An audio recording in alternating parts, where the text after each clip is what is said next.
It's not mine. Tagado says it's not his either. Oops! We made fun of Tagado for nothing! Not his, not mine, not Sakiri's, not Adler's.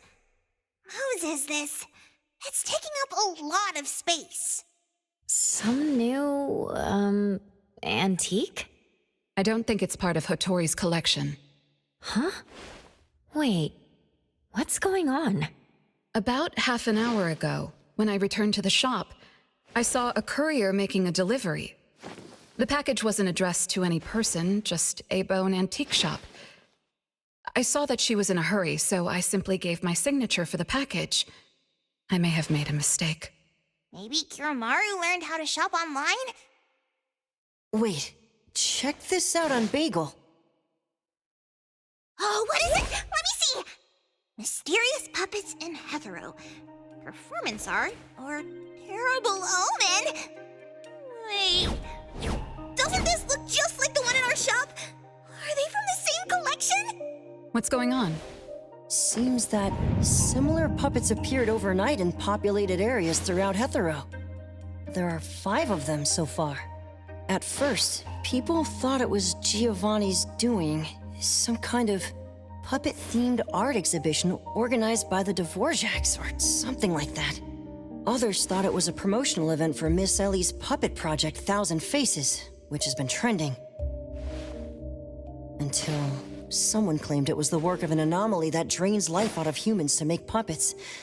That's when people started to take it seriously. OP claimed that one of his relatives was a victim, and if the anomaly isn't handled soon, Hetero will become a city of puppets. Is it really that bad?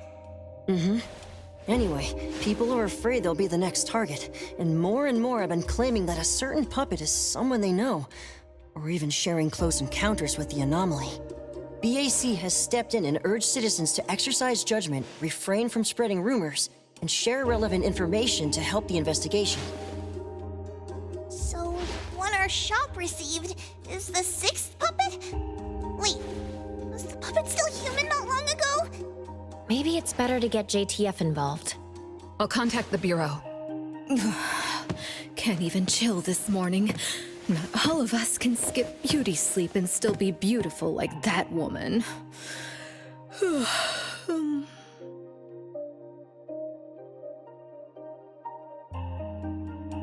My apologies. It's not your fault, it's someone else. Forget it. So who brought this thing? Take it away, dump it, I don't care. Don't let it mess with the shop's feng shui. We got you covered, boss. JTF will be right here. I don't see you getting excited about bringing customers over, and you're bringing JTF to the shop? You kids better not have stirred up trouble again. Here's what happened. In any case, we'd like you to come to BAC to assist with our investigation. We'll have to leave the shop for a while. What do you think, Hotori? Well, the business of the BAC matters more than ours, so we'll comply. But the BAC will compensate for missed working hours for Precious, Daff, and me. Why am I included? Of course. The BAC will provide reasonable compensation for losses incurred from taking up your time. Boss, I want to come along too. There are no Misties to catch today. The shop isn't closing for the day. Someone needs to handle things until Adler gets back with groceries. Don't blow up the place while I'm gone. All right, you can count on us.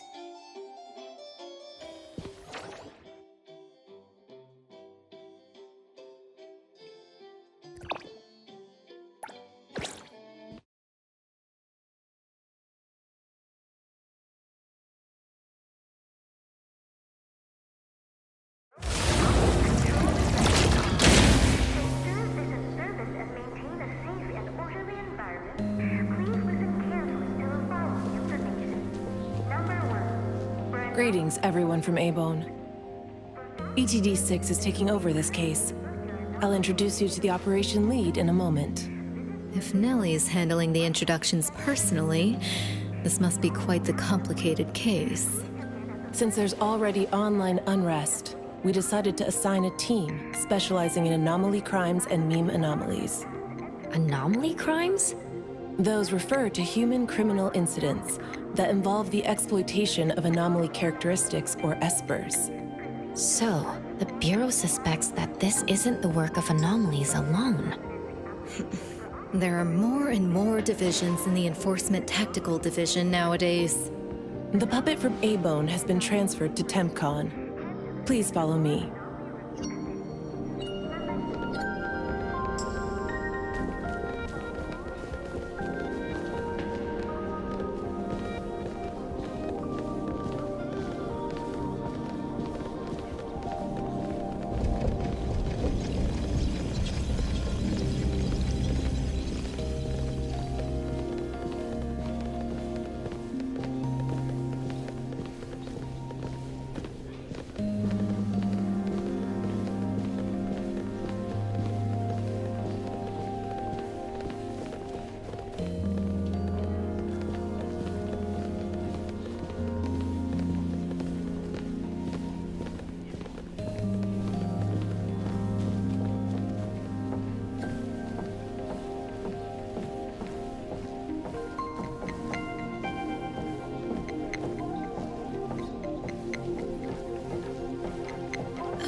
After so many years, the Bureau's shabby elevator is still so slow. Why wouldn't Alphard spend her budget to upgrade it? She hired so many new employees. Indeed, there have been many new hires after you left ETD. This is awkward.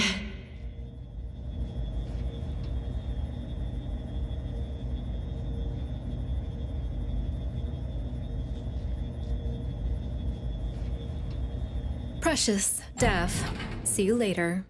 Aren't you coming? I'd love to hang around and meet teams I've never seen before, but my dear Director Alphard needs me for some grown-up discussions. Is it about Ebisu? Should I go with you? Our Precious wants to feel the cool AC and expensive sofa, as well as the endless lectures from the Director. She only asked for me, but I'm sure she wouldn't mind another one, especially one who's such a good kid.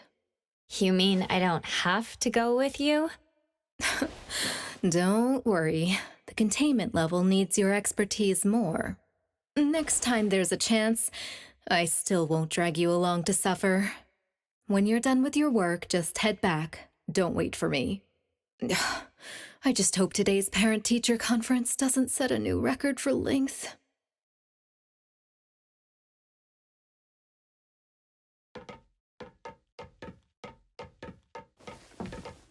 When I first came to the Bureau, Mint brought the anomaly to TempCon here, right? Yes, TempCon manages anomalies and derivatives that we don't fully comprehend. Depending on the situation, they'll either be nullified or transferred to the Seleno compound for long-term containment. We're about to directly contact anomaly derivatives of unknown properties. That said, your safety is guaranteed.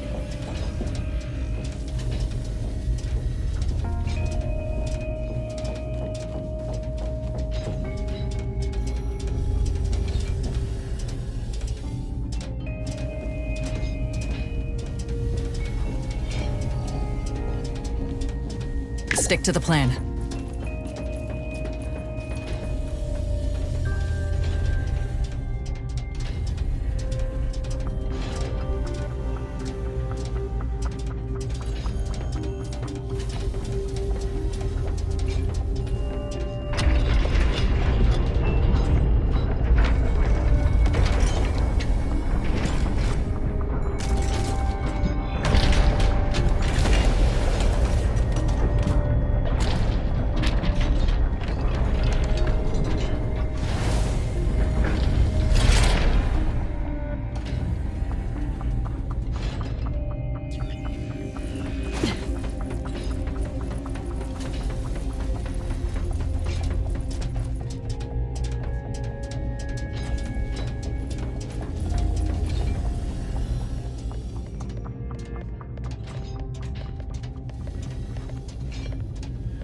Allow me to introduce our guests.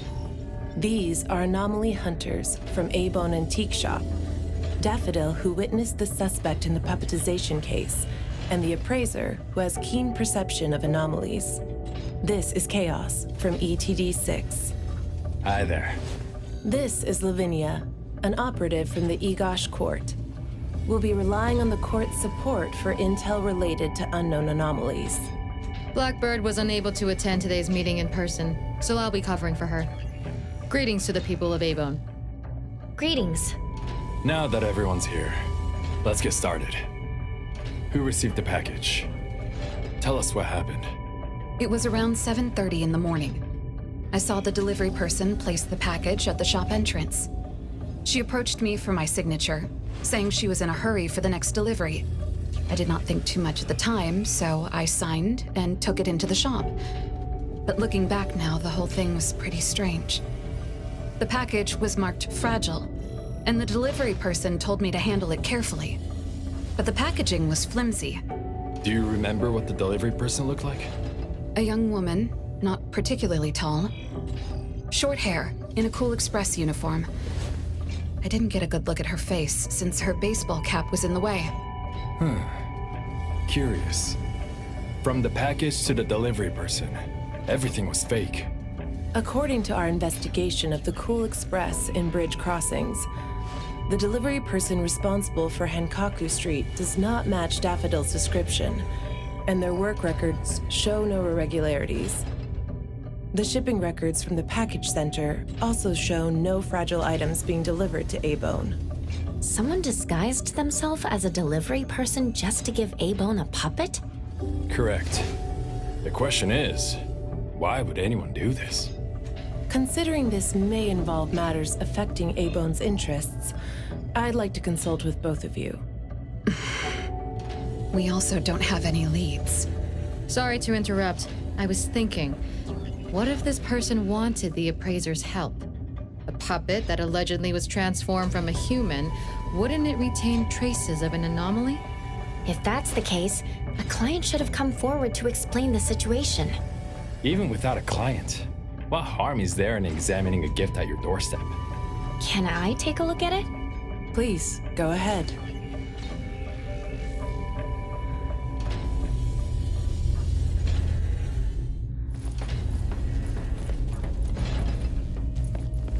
A puppet of a teenage boy who seems energetic.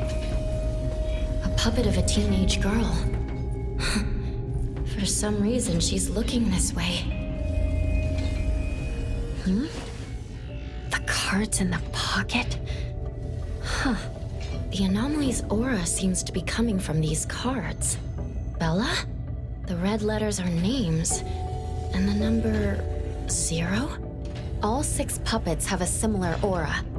It should be from the same anomaly or the same type of anomaly, but it's very faint. I think the puppets should be ordinary puppets. They were simply in proximity to an anomaly. But the black cards in the puppets' clothes...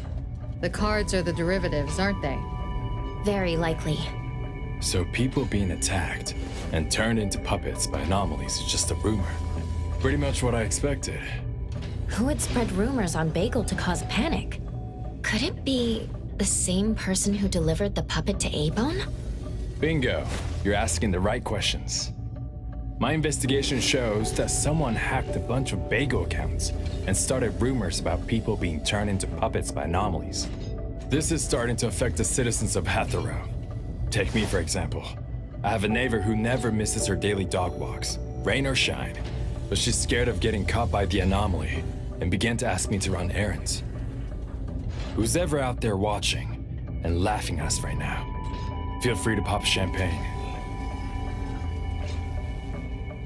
In any case, we can conclude that someone is spreading rumors. But I'm afraid clearing this up won't be easy. We can only explain the truth to the public after we contain or nullify this anomaly. And only then can we completely quell the rumors and eliminate their harmful effects. We have 2 important leads. First, the puppet was delivered to A-Bone by a fake delivery person. However, neither of you know anything about her, so we'll have to set that aside. At least we're on the right track. The second lead is that the anomaly can write. In my experience, this is quite rare. I wonder if the Egosh court has any records of such anomalies. Could you help us interpret it? Unfortunately, we haven't found any matching anomalies in accessible records. If we can determine the identity of the names written on the cards, I may be able to help. I should be able to glimpse at their fate through divination and understand what they've been through. Chaos, consider this.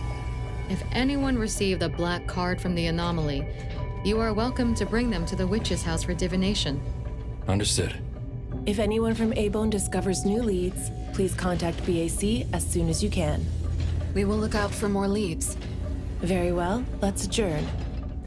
Thank you very much for your assistance. Who could it be? If only I paid more attention to the delivery person. Daffodil, you couldn't have expected this to happen. A-Bone's safety is my responsibility. This time, I left my guard down. Still, it's good to know that no one was actually turned into a puppet. Looks like Kotori isn't finished yet. Appraiser, if you're tired, you should head back. Let me handle the rest.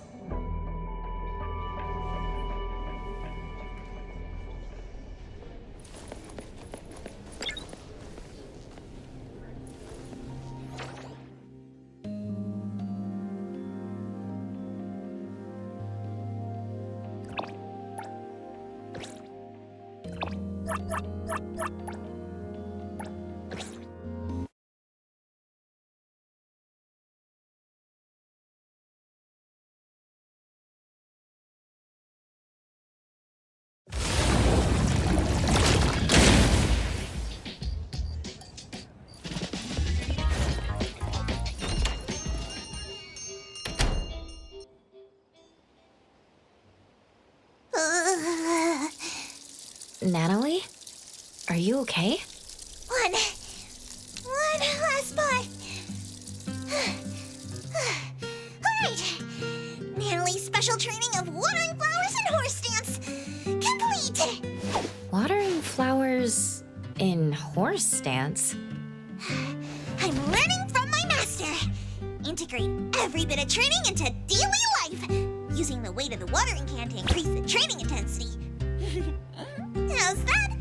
Pretty clever, right? Oh? I water flowers like a normal person. Exactly. To master, this is just normal. My training isn't good enough yet. That's why I keep wobbling around. Just you wait and see how much I improve, master! Of course. Thanks to Daffodil and Natalie, the flowers and plants are looking better. I'll take care of pruning from here. Alright. Delicate work like that really is best left to the old man. Oh, by the way, how did that thing from yesterday turn out? Any updates? We couldn't get anything out of Cool Express. The manager even said that they're going to avoid hiring temps for a while. There goes one of my reliable side gigs. The Colucci's funds are running low. Oh, why do you think they're sending puppets to our place in A-Bone? Could it be the anomaly is challenging the Colucci's? Was the puppet sent to deliver some kind of message? What message could that be? Like a coded message in Sin City Chronicles. This is some kind of hint. The hint is something that I, Beiji Daime, should definitely be able to figure out. If that's the case, shouldn't the recipient be you? No, you're right. Why does it only say A-Bone? Could it be that I, Natalie Colucci, am not famous enough? If it only says A-Bone, then who exactly is this hint for? Or could it be meant for all of us? We have a guest. Hello? Is this A-Bone? Are you anomaly hunters? Welcome to A-Bone. You must be here for an anomaly commission. Yes. What do I need to do? Do I sign a contract? Do I have to sign up for something? Ah, this must be your first time seeking help from anomaly hunters. Don't worry. Please, have a seat. These are A-Bone's finest anomaly hunters. Feel free to share with them any troubles you have. I'll make some tea for you. Please, wait a moment. Okay. Sorry, I don't know how this works. If you don't mind, let us ask you some questions. That way we can help you figure out what you need. Okay, leave it to me. So, have you encountered anything strange recently? What should I call you? Renee is good enough. I think. All right, Renee. What do you do for work? How's your day today? Did something weird suddenly mess up your routine? I'm a taxi driver. I start at 8 a.m. and finish at 8 p.m. For lunch, I grab something quick from a convenience store. After work, I go to Food First for a set meal. The weird thing is, for the past few days, every night at exactly 9 p.m., this strange guy in a cloak shows up and attacks me. Though he looks scary and hits me pretty hard, when his attacks land, I don't feel a thing. I just cover my head and let him attack me for about 10 minutes. Then he leaves. Well, I think he leaves. When I peek through my fingers, nobody was there. That's about it. Isn't this strange? He attacks you every day? Even if it's just a prank, that's messed up. Here's your tea. Thank you. Every night at exactly 9 o'clock? What kind of kink is that? Maybe it's like those guys from gangster movies who like to dress up scary to shake people down for money. They usually show up at the same time to establish an air of authority. Oh, I can't believe there's a lowlife like this on my turf! I'll have to talk some sense into him with my fists! But I don't remember owing anyone money. I did nothing to deserve harassment from this debt collector. He never says a word, just swings this huge scythe at me. It's terrifying. You don't feel any pain when he attacks. Could this be a hallucination? Or is this debt collecting some kind of anomaly activity? That makes perfect sense! Yes, it should be an anomaly, just like Fuka said. She told me to look for help at the A-Bone antique shop. Who's Fuka? She's my friend. Well, more like my food buddy. Fuka said, it's definitely an anomaly, and the anomaly hunters from A-Bone antique shop can help me. She recommended her shop? That's a first! Thanks to me, Natalie, the tiger of bridge crossings, Ichi Daime of the Colucci family! Oh, I've made a name for ourselves. People are finally going out of their way to recommend us! Your friend knows what's going on. What else did she say? I'm not really sure. I just know that she said I should get your help as soon as possible. Are there any other strange things going on besides that? It's hard to say. I don't know. Sorry, I don't have a great memory. I only have vague impressions of most things. How about you go ask Fuka? She also saw the anomaly in the parking lot that day. I think. She seems rather scatterbrained. It'd be good to hear what others have to say. It's almost mealtime. Fuka should be at Food First. Shall we? What do you think, Appraiser? Master? This is our first commission of the day. We'll help figure this out and see if there's really an anomaly causing trouble. Let's not disappoint this very tasteful person who recommended us. Let's go take a look. How about you, Master? Huh. Master hasn't worked on a commission with the appraiser yet. Maybe this is a good time to show you my latest training results! Hattori has no plans to go out today. Rest assured, I'll watch over the shop. Very well. Let's head out. Let's go! It's been a while since I had food first. Oh, I'm craving for their hamburger steaks! Hey, old man! We won't be back for dinner tonight! Take care.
You're later than usual, little Renee.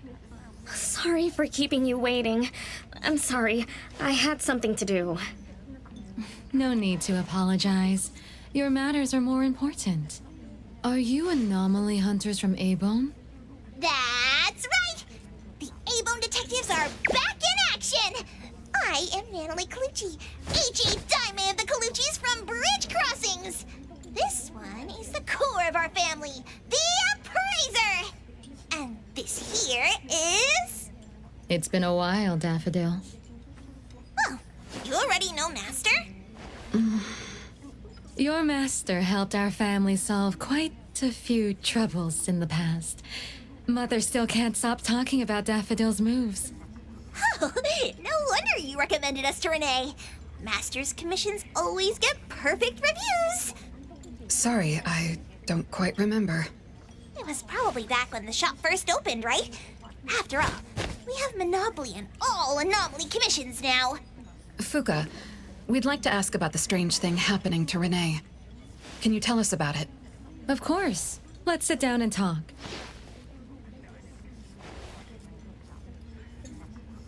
Two nights ago, little Renee and I finished dinner and were about to head home.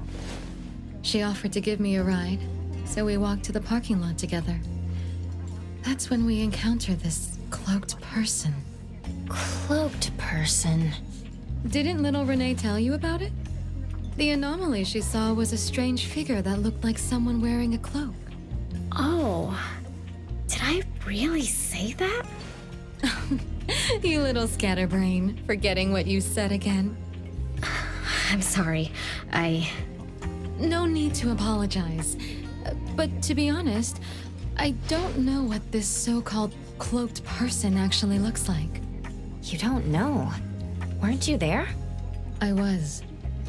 Renee was walking me to her car, but halfway there, she suddenly crouched down, trembling all over, looking panicked like she was hiding from someone. I asked her what was wrong, but she couldn't answer. She just kept muttering things like, "Don't hit me." Nobody else was around, let alone anyone hitting her. So you didn't actually see the anomaly attack Renee? Mm-hmm. I did see her curled up on the ground, but I definitely didn't see the cloaked person she described. After about 10 minutes, the kiddo just stood up and asked me to follow her to the car, acting like nothing had happened. Isn't that strange? Are you sure this isn't some hallucination? Like, maybe she ate some weird shroom at dinner or something? I thought she was hallucinating at first, but on the way home, She told me that this weird thing happens every night at 9 p.m. It didn't sound like she was lying. Not a hallucination. Only she can see it. Harasses her every night at the same time. With something this bizarre, it's gotta be an anomaly causing trouble. So, any leads yet? Hunters from Avon? I see. Can I ask one more question? Of course, Daffodil. When Renee was clearly unwell, why didn't you contact a doctor? That's right. She acts like she's nice, but when her friend was in trouble, she didn't seem to be concerned or help her. Well, I was worried something might be wrong with her, so I told her to go to the hospital. But the girl insisted she was fine. So I just let her be. You also suggested that she should seek help from A-Bone. That's because I later realized Renee must have gotten herself into trouble with some anomaly. So I thought of you. Wouldn't it be better if you experts helped her, instead of having an amateur like me mess around? Daffodil, you may be thorough, but you always get obsessed with details. Same old habits. I'm the one who told Fuka that I was okay. Really, I'm fine. It didn't hurt at all. It's just that the anomaly was scary. Thanks to Fuka for explaining everything that happened. I'm not so good at that. I feel like I don't really know what's going on. We've been talking for so long, we almost skipped dinner. I'll buy everyone food tonight. Take a look at the menu. What do you want, Fuka? Same as usual. Spicy chicken cutlet curry rice. I'll have the same. I don't know about the other stuff at this place, but I like the spicy chicken rice, since it doesn't have those gross green peas. What about you, Nenali and Appraiser? Go ahead and order something you like. We'll gladly take the offer.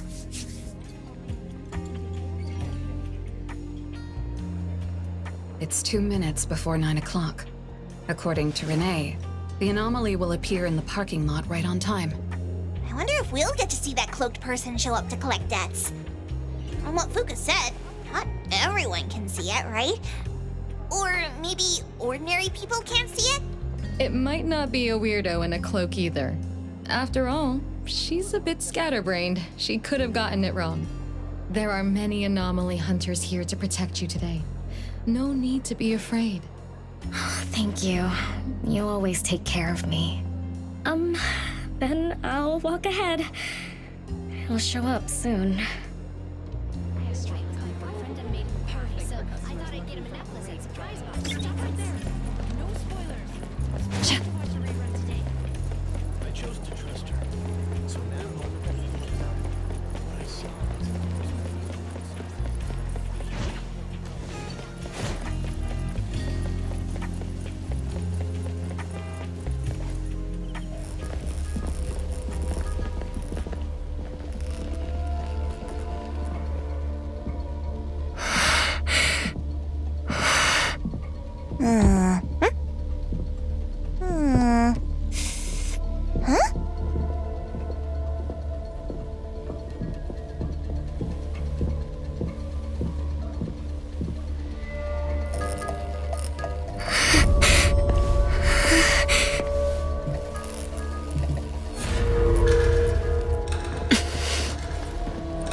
Leave it to me.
will see through the nexus. Bait, flincher, and fracture!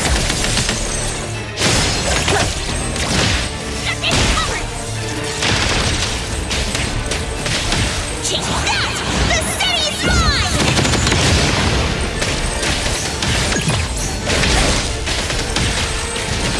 Large light! Come on!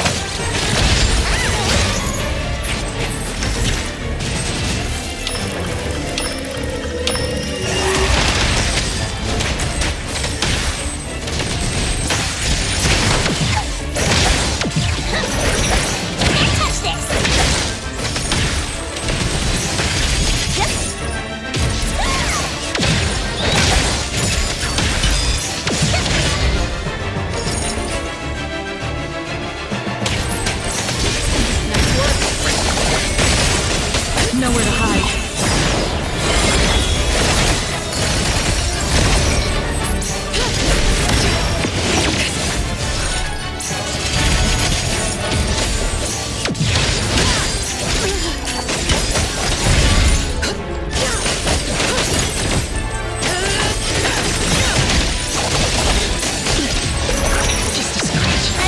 Underboss, it's our turn! A play, then break! Let's finish this!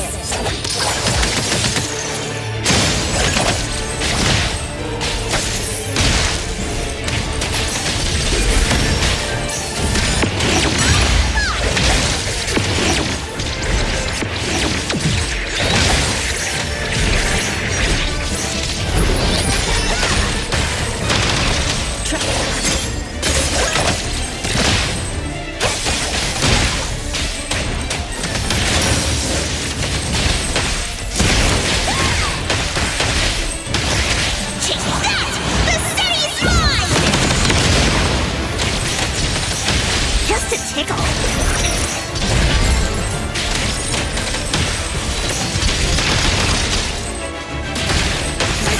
What you see is an illusion.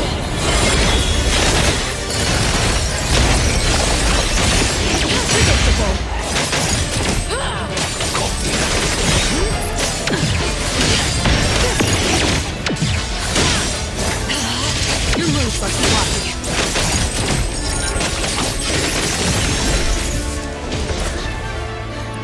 How did it get away? Tell me I'm getting rusty. Ugh. Stay away. Stay away from me! Are you okay? Don't worry. I drove away that debt collector. Everything's okay now. Did the anomaly drop that thing on the floor? Renee. And a series of numbers on the back. Minus 20088. The numbers are different. It's the same type of card the Bureau is looking into. Let me contact Chaos. We meet again. From what I know, you received a commission from Renee to investigate this debt collector anomaly, which attacks her every night at the same time. You fought, then the anomaly left behind the same cards from the baptization case. So you encountered the same anomaly I'm after. Could someone have schemed all these encounters just to involve you? ETD6 lives up to their name. They are true anomaly crime experts. You're right. This doesn't seem to be a coincidence. We still don't know who's the mastermind or why they're doing this, but we may have already met her. Fuka, the friend who recommended us to Renee. Wait, she was just here a moment ago. She's already gone. What did she say? She recommended A-Bone because Daffodil had handled her mother's commission before, which left an impression. Daffodil. Daffodil. So it's Daffodil again. Interesting. Thanks for the information. We should make a trip to the witch's house. Good thing it's not too late. So I'll ask the Blackbird and her team to work some overtime. Aren't you coming with us? Of course.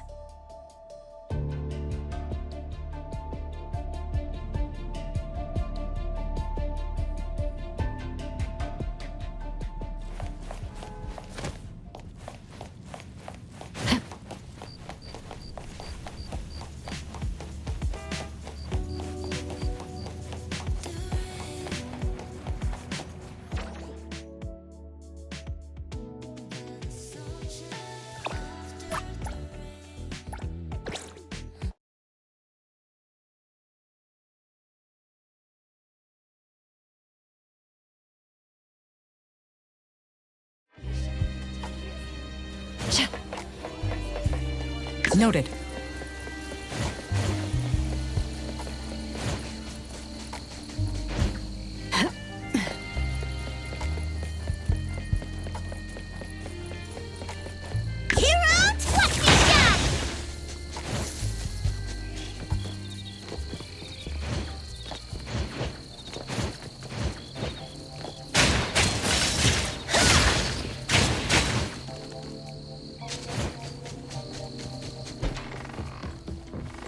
Greetings. Welcome to the witch's house. Hello. Sorry for disturbing you this late. Good evening. This young lady was attacked by the puppetization anomaly tonight. Huh? Wait, what anomaly? The one that turns people into puppets? So, those people really were... Well, we aren't certain at this moment. In any case, could you please share the entire incident with us? Oh, I'll tell you. Renee came to our shop because she wanted us to deal with some weird thing that appears every night at 9 o'clock to attack her. We were escorting Renee to the parking lot of Food First, and at exactly 9 o'clock, there was a poof, and a wild debt collector appeared. We don't know its real name. Natalie has been calling it the Debt Collector.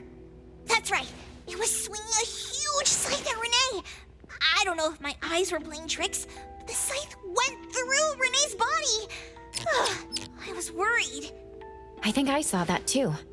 Luckily, the appraiser blocked its weapon. Then they started going at it, trading blows and stuff. But the fight didn't last long. Oh, I was just getting started when he ran off. Do any of you remember how long the fight lasted? 10 minutes sharp. And afterwards, did you discover that the anomaly left the same kind of card for Renee? We did. Appearing on time, disappearing on schedule, and leaving similar cards for the victims. This debt collector might be a type of rule-based anomaly. Rule-based anomalies usually follow predictable patterns. They also have a complete set of rules in their domains. For example, if any of you were to enter the anomalous realm it creates, you wouldn't be able to get out easily. Instead, you'd have to follow its rules. Some rule-based anomalies symbolize rules themselves. You can think of them as the manifestation of rules. Others have some kind of goal. In such cases, nullification is extremely difficult, and conventional containment methods have proved ineffective. No wonder it got away. Is Abisu's security anomaly also a rule-based one? Nantani is its name, right? It is. So, the key is to understand the rules and master them before we can nullify or use them to our advantage. And someone beat us to it. Figured out the debt collector's rules, set up the whole thing. The next questions are, why target Renee? And what do the numbers on Renee's card mean? Why is the message left for Renee different from the others? Another annoying puzzle. If only Nietzsche were here. I could do a divination for Renee. Maybe we can find something. That's a surprise. I've never had a divination before. Is there anything I need to do? Just relax and close your eyes now.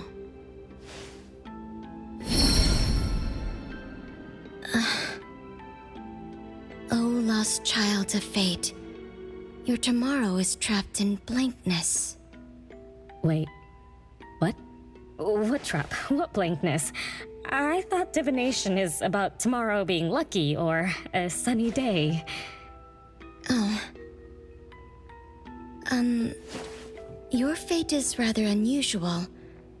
I'm afraid I can't give you further interpretations. But I once performed a divination for another woman with the same result. You might share similar fates. Her name was Dolores, head of the Constantine family. She was tired of her life, saying she was never truly alive. Yesterday, today, tomorrow, Each day was equally empty and void of meaning. I think that was because she lived for far too long. Huh? She lived for a very, very long time? They say that Lady Dolores is an immortal with eternal youth, that she made a deal with the devil for unlimited lifespan at a huge price. However, eternal life can be a curse, and the Constantine family met their demise decades ago. That was when most people didn't know about anomalies.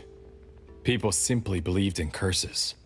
From what we know now, she was either a long-lived Esper, or she made a contract with an anomaly. Lady Dolores told me that she is one without heart, which is the truth about the curse of immortality. No heart, no bonds, no attachments. Alone, her memories of the past grew dim through the years. Neither does she pay attention to anything happening around her. All she had was a numb void, but she still yearned for lasting companionship and loyalty. So she sought divination from me to find a way to change things. Perhaps because her future extended indefinitely, with no end in sight. All I could see was blankness. Were you able to help her make a change? If I remember correctly, I told her, if you want something, you must first give. I'm not sure if this helped her, but I remember her face when she left. She seemed more at ease. Both that lady's divination and mine resulted in blankness. Maybe that advice applies to me too? It's just a reference. You could see it as a fun story. It's enlightening, but it doesn't help much with the issue at hand. It's getting late. Let's call it a night. Thanks for all your help. Miss, let me escort you home. Okay. Thank you, Chaos. Blackbird, thank you for your time. We'll head back now.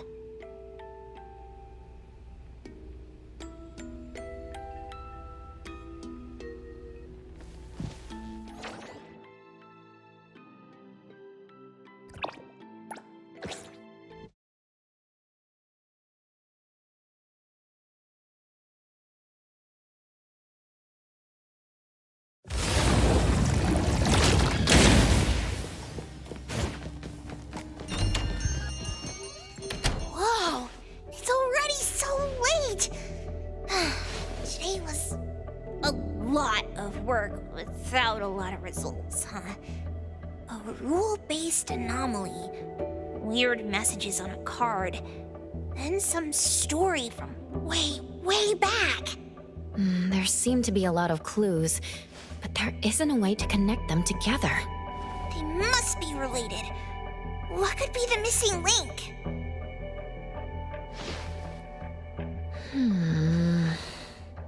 Let's call it a night. It's getting late. You two should get some rest. Oh, man. After running around so much today, getting home, relaxing for a bit, and now that Master mentions it, sleepiness just hits you like a truck. Good night, Master. Good night, Appraiser. Good night, everyone. I apologize, but bedtime is going to have to wait. Is there an emergency? The debt collector left me another message. I found this in Renee's mailbox. Isn't this the card from last night? An anomaly is back again? Appraiser, take a look at this. Renee's name and an address? It looks like an ordinary card. Did someone try to copy the card's style? They need to have seen the original to make such a convincing copy. That narrows down our suspects. You mean Fuka, who witnessed our battle with the debt collector last night. And the person who delivered the puppet. Don't you think they're working together? They sent Renee a formal invitation and are waiting for us at the old Constantine family estate. That address belongs to the now defunct Constantine family. Renee, are you somehow connected to the Constantine family? I knew last night's story was different. I don't know. I don't remember. I'm just a taxi driver who's always been alone. How could I be connected to some strange family? Oh, I'm sorry. I'm not helping. All right. We just have to find someone who has an answer. Let's go. Wait, don't go yet. This is Abel's commission. Daffodil must come along. Others can join us too. I don't have stupid rules about not getting others involved. Master, the appraiser, and Natalie Calucci. The mystery of the debt collector is about to be revealed!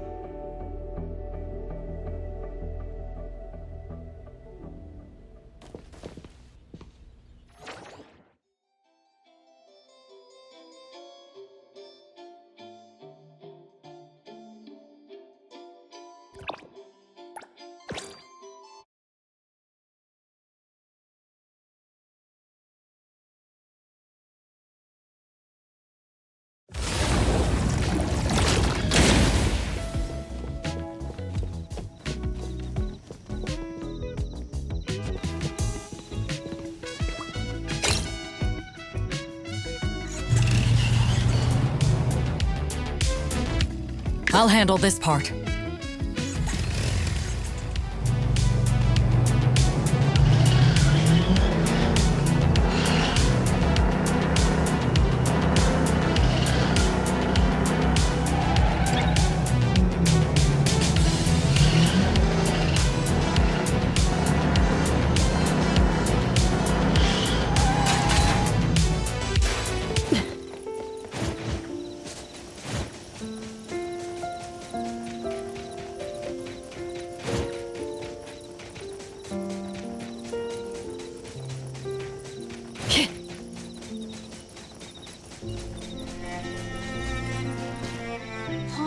There's nothing here except for some skinny cricket tree. How is there nothing else?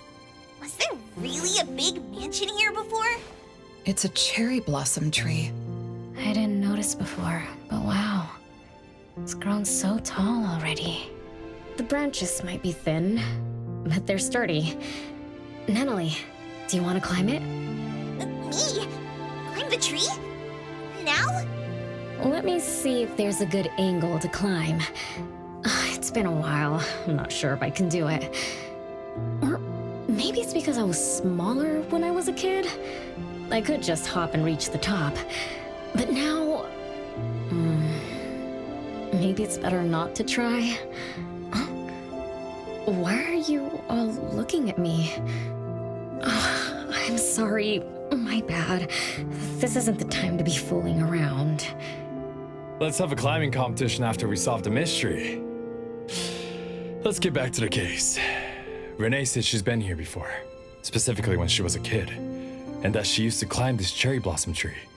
You are connected to this family after all. Did I just tell you all of that? Yep. You said you climbed this tree when you were a kid. When you were a kid. Back then, I climbed all the way to the top of the tree, wanting to pick the prettiest cherry blossom for my sister. But it was so tall, and I was too scared to climb down the same way. Luckily, someone caught me. Huh? Was it my sister? Or Mom?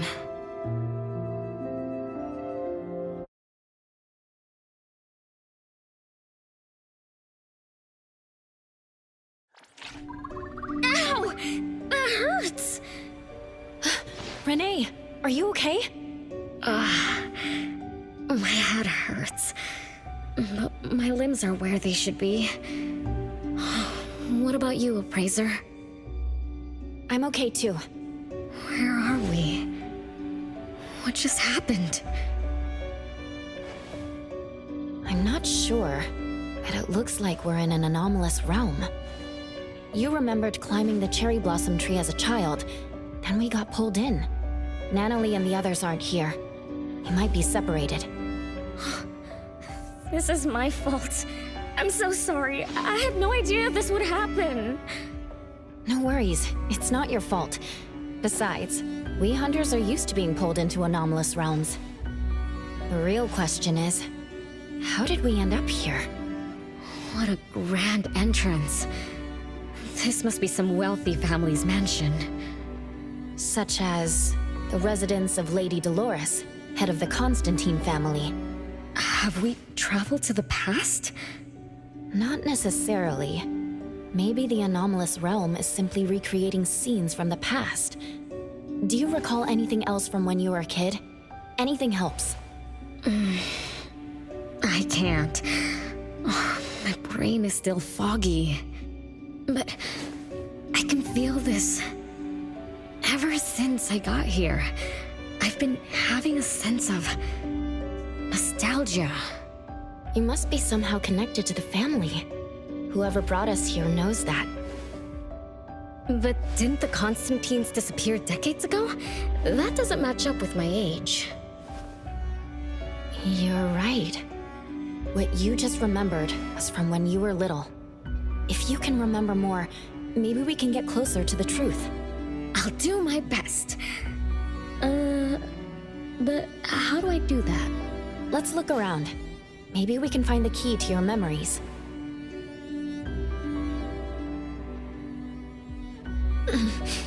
Strange. It won't budge. I'm feeling rather shut out. Is this really a door? It feels so strange. Maybe it needs to be opened from the other side? Maybe. Let's check over there.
It's you.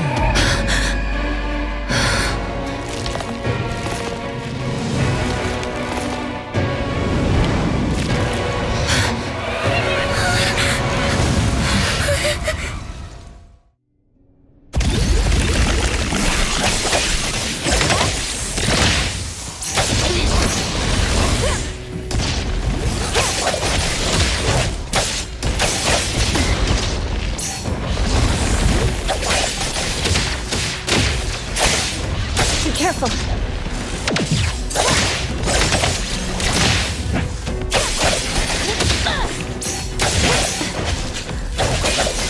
It's fine. Feeling good.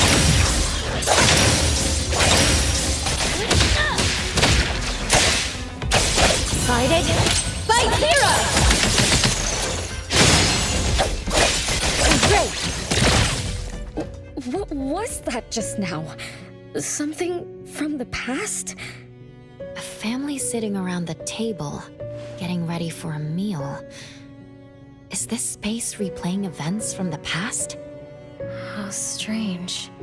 It's like watching a movie. That's called a reenactment of the past. But did I just upset them? They don't seem too happy to see me. Don't worry about that. Anything can happen in an anomalous realm. In fact, hostile anomalies are rather common. Do you have memories of what we just saw? It somehow feels familiar, especially with the person who lit the candle. But, I'm not sure. lady. If she's from a memory, how could she make eye contact with us, who are in the present? Am I just overthinking? 1 o'clock? It's 1 o'clock already? Bell chimes? When the debt collector appeared, it also sounded like this. Could this be related to the rules it follows? Let's go check the entrance hall.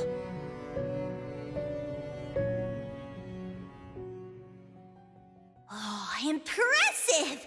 Classy! Great taste. That's how big families do it. If only the base of the Kalujis were as fancy as this. Well, we could definitely do without the curse. Do you think Renee and the appraiser already went ahead of us? Let's go in to investigate. It's best if we regroup as soon as possible. Whoa! This door is so ancient!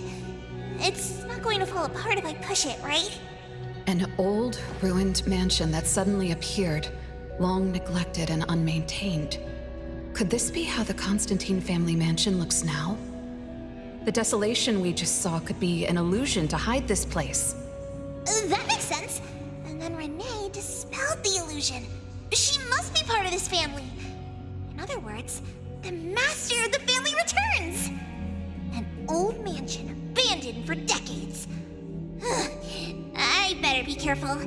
I won't be able to pay for damages if I break anything historical. Yeah, we're inside an anomalous realm. Be careful. Alright then, let's be gentle. Hello there! Nice work.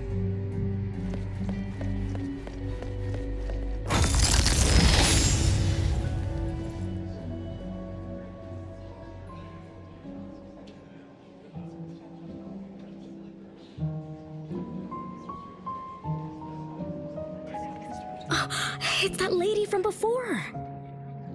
Excuse me. Sorry. Wait a minute.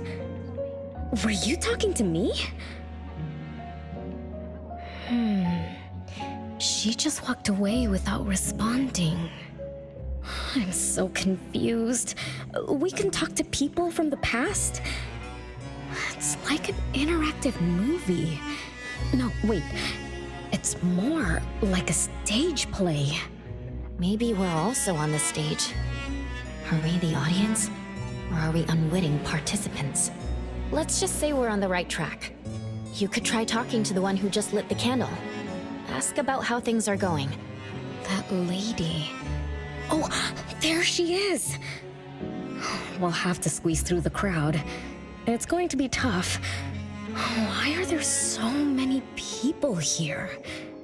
Are they having a banquet, salon, or something like that? Before I talk to that lady, should we talk to the other guests first?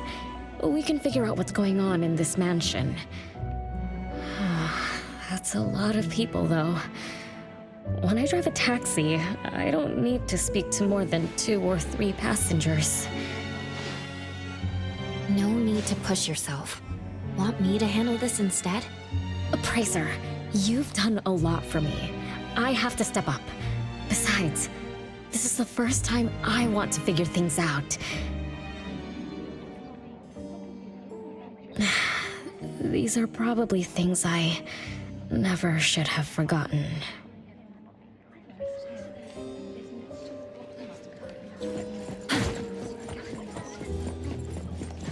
I might not have another chance like this. I better make the most of this. We need to seize this last chance to butter up the lady. Maybe she might even invite you as a guest in the future. Oh, don't even think about it. Look at all these people. Everyone is trying hard to impress her.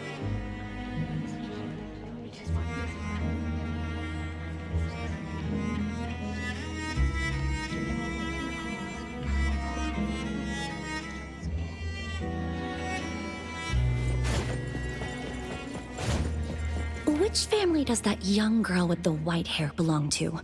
How come I've never seen her before? That should be Bella, the eldest daughter of Lady Dolores. She is the organizer of this farewell banquet. Her daughter is already that grown up? She doesn't look that much older than her daughter. Shh, keep it down. You know that woman is cursed. What a shame. I was hoping to introduce my brother to Bella.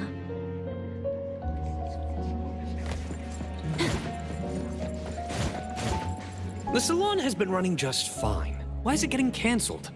Apparently, the lady wants to focus on family affairs, so she's withdrawing from the social circles of the nobility. Such a shame. Dolores has an amazing chef and the finest wine I have ever had the honor to taste. Dolores is also the most gracious hostess. Always generous when she lends out money.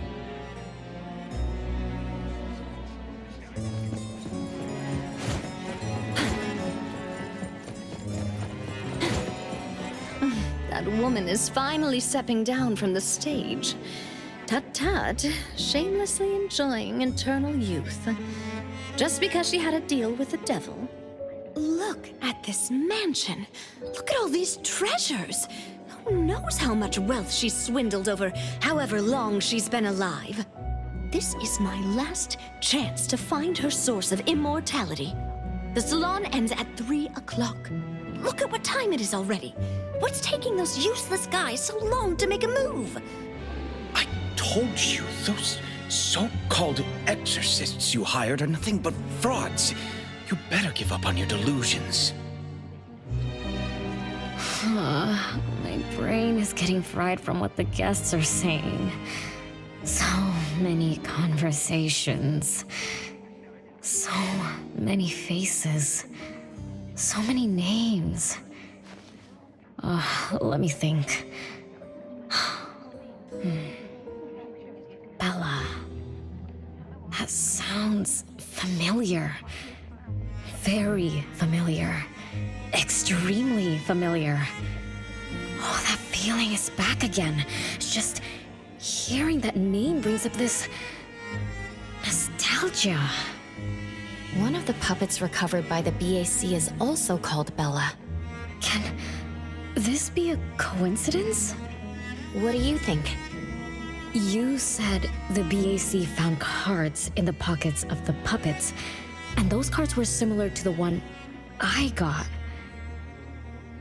That means I'm connected to the puppets. By the way, Lady Dolores' daughter, whom we just met, also gave me this feeling of nostalgia. I guess I'm really connected to this strange family. Did you remember something? Could I have been their driver? I'm pretty confident in my driving skills. No? Why don't we find Bella and ask for confirmation? That's a good idea. I want to talk to her, too.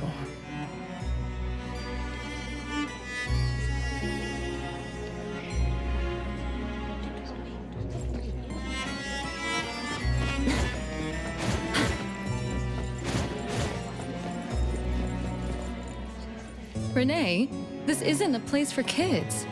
Huh? Bella? You know me? Child, I'm your older sister. Remember, you should address me in a formal manner. I can't believe I have to tell you this. Mother has indeed spoiled you. Sister? My big sis? Why are you so confused? Oh, did you oversleep again? Mother warned us not to interrupt her salon, but you just had to go see what's going on. Like the time you hid in that cabinet to peek through. You ended up very disappointed, remember? You said adult social gatherings were boring, so you dozed off. You fell asleep in that cramped cabinet. When you woke up, you were so groggy that you forgot where you were and what you were doing. And then you woke up, but someone had shut the cabinet door, leaving you in a dark, cramped space. You snapped and started to cry. Desperate to escape, you threw yourself against the cabinet door. That day, every guest witnessed the extraordinary commotion you caused. You completely ruined Mother's salon. I didn't mean to, big sis. Is that so? Do you really think I'm your sister? Huh? Big sis? But aren't you? No, Renee. I'm just a shadow bound to this place, destined to meet you. Though you might have forgotten or abandoned us, we've been waiting for you all this time. We've been waiting to relive these moments with you. So, I really am part of the Constantine family? I'm her daughter? Looks like that poor brain of yours still remembers something. If you didn't even know your own mother, how sad would it be for those who love you? Where are they? Mom and the others. Are they still home? My dear sister, this is the Constantine mansion trapped in the past. Everything that happened here, everything about us, reenacts over and over again at this place. Come on, Renee. To return to the past, you must reclaim the choices of your past, including all your mistakes. If you're not Renee's older sister, then who are you? Shouldn't you ask her why I appear as Bella? The answer has always been in her heart. I don't understand. Wait, sister! It's all right if you don't understand now. I've been waiting for you for so long. I don't mind waiting a little longer. Bella. I think I'm starting to remember. She was the sister who caught me when I fell from the tree. She's been here all along, waiting for me to come home. And why is the puppet also called Bella? I don't think the Bella we met is a real person. Remember how this is an anomalous realm? So she's my sister from the past. Though, I don't understand everything she said. That's what she meant, right?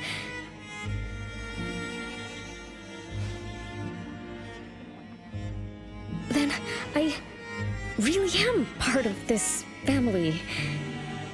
Didn't this family disappear over 50 years ago? How could I... How about we ask Lady Dolores? My mom?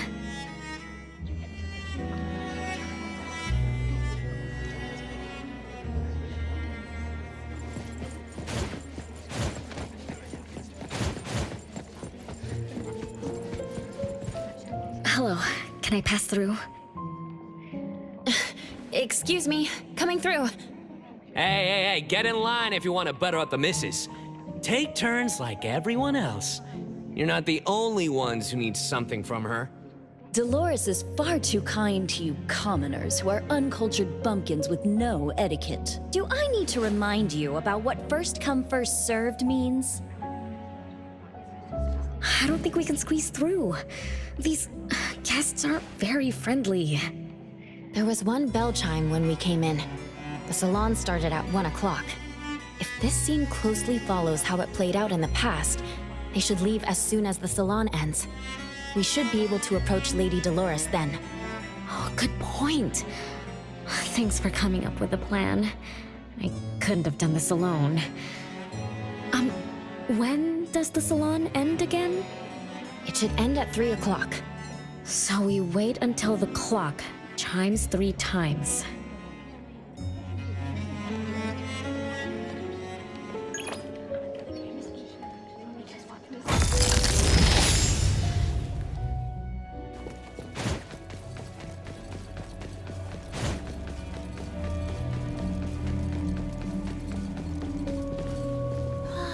What a beautiful clock! Is this what history feels like? Why is it stuck? Let me fix it. Wait. What's wrong, Master? Is it dangerous? It's best to remain vigilant in anomalous realms, especially with clocks. Oh, right. That debt collector anomaly is also related to clocks. Blackbird once mentioned that rule-based anomalies follow established patterns strictly. It would be a good idea for us to pay close attention to time. Got it, Master. You look around for clocks, watches, and stuff like that. But, I guess I was in a bit of a rush. It doesn't seem it cost anything, though. The debt collector didn't appear this time. Ouch! My ears! Something else showed up. Hey! Watch this!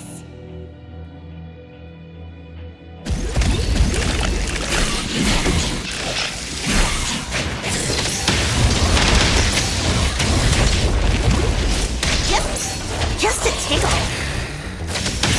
Nice work. No mercy.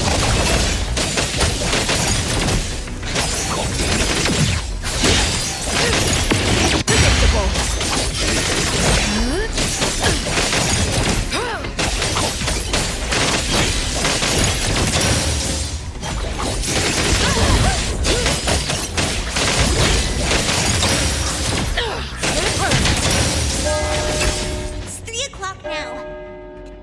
Shows up every night at 9 o'clock to attack Renee. Until then, let's try to figure out what rules the debt collector follows.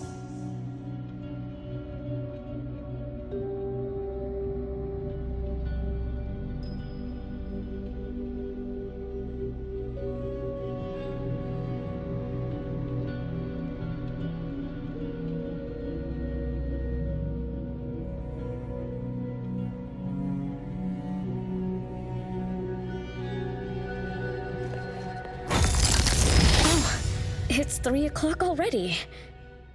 As you expected, all of Lady Dolores' guests have left.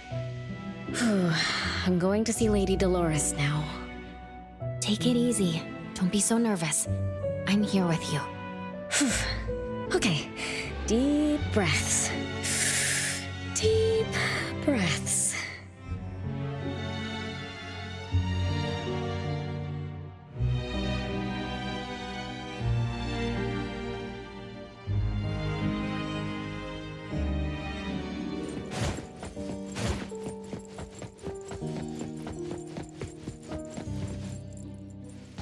Lady Dolores? Renee, my dearest little daughter, come here to Mama. No need to hide anymore. The troublesome people are all gone now. Mom? Are you angry with me? I was too naughty. I hope I didn't interrupt your salon. Angry? How could I be? I just didn't want you to see those people too early. To witness the greed, foolishness, and ugliness of those who long for so-called immortality. Are you talking about the people who were just around you? My little petal, they must have frightened you. I promise nothing like this will ever happen again. This pathetic charade will soon be over. Mom, you've always hated the salons? Feelings of love or hate didn't matter at first. I simply had to run the salons.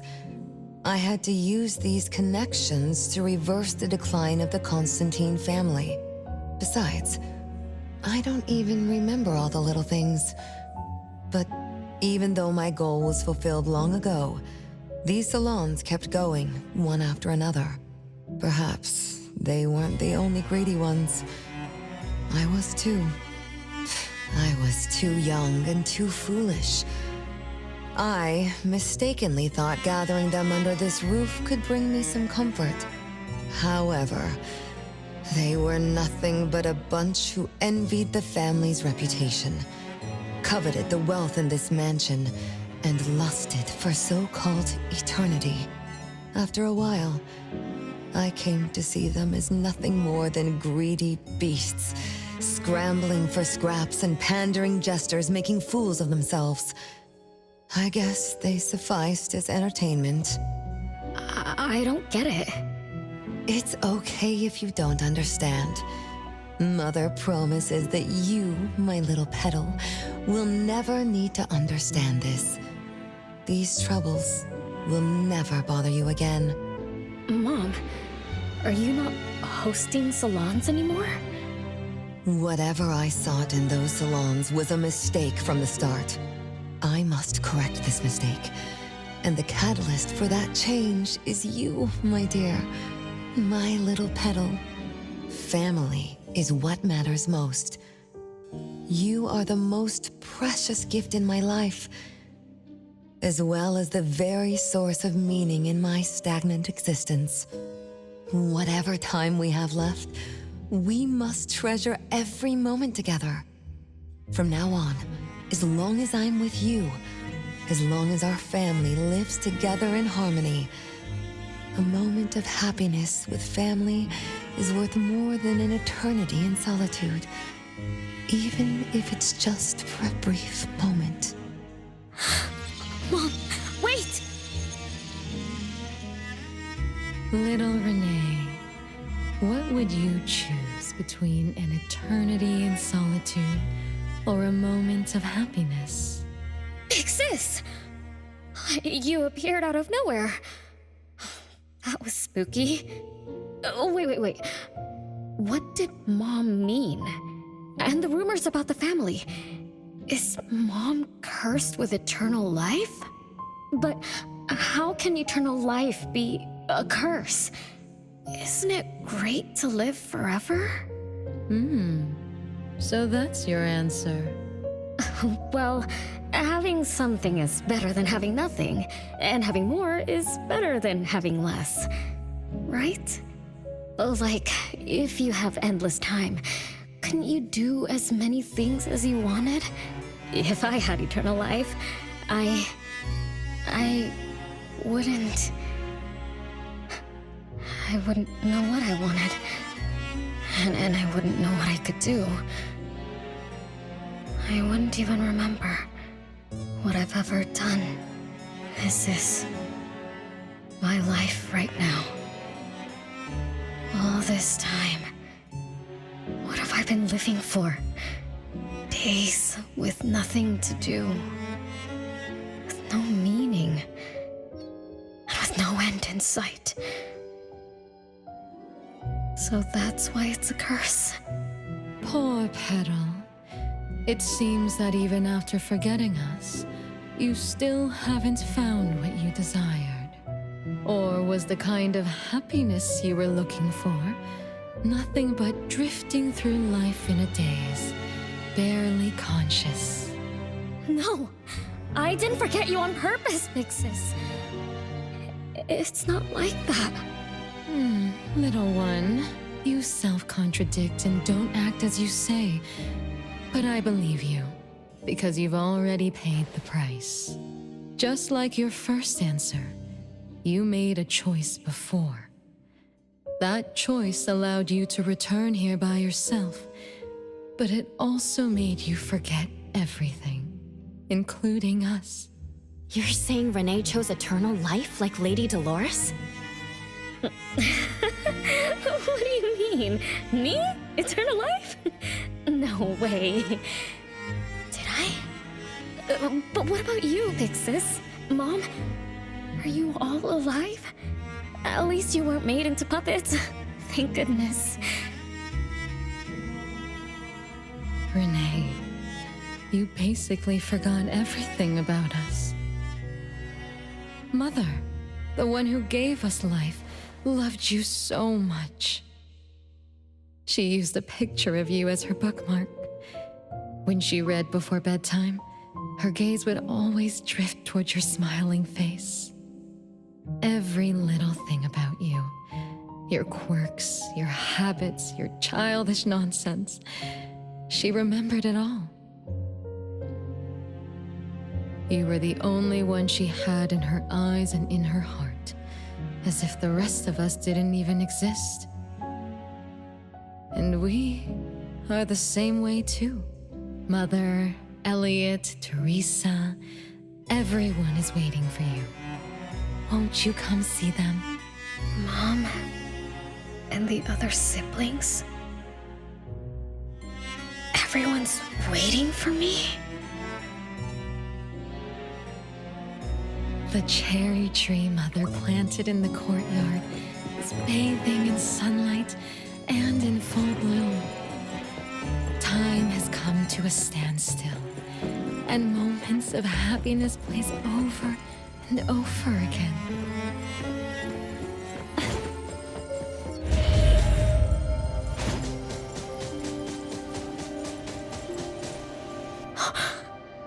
It's the same tree from before.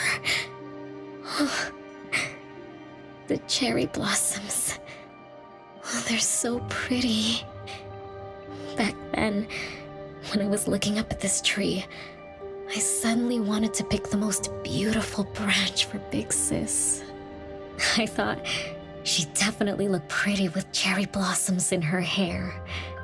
So I reached for that branch as far as I could. But I lost my grip and fell from the tree. Then... oh, what happened after that?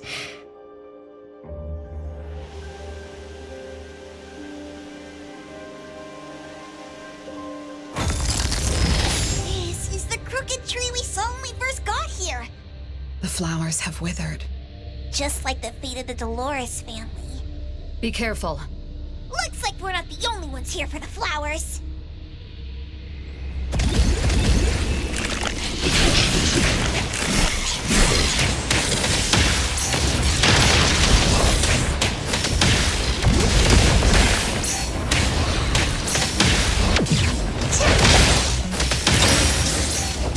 Nice work.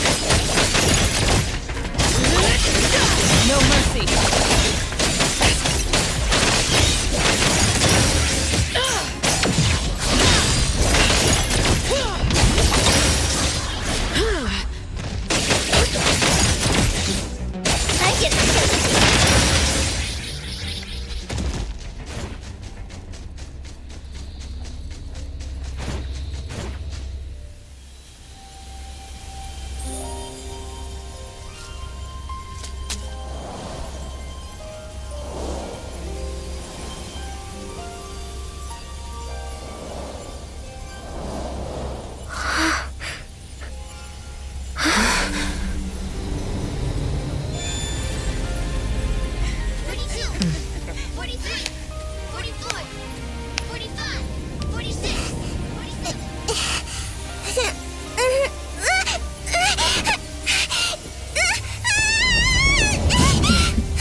We've been waiting for you for a long time, Renee.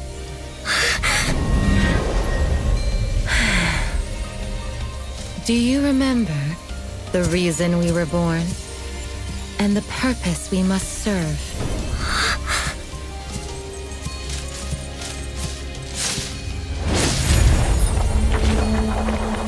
All excitement will eventually fade to nothing. Mother has long grown tired and numb to it all. After enduring long and lonely times, a wish began brewing in her heart.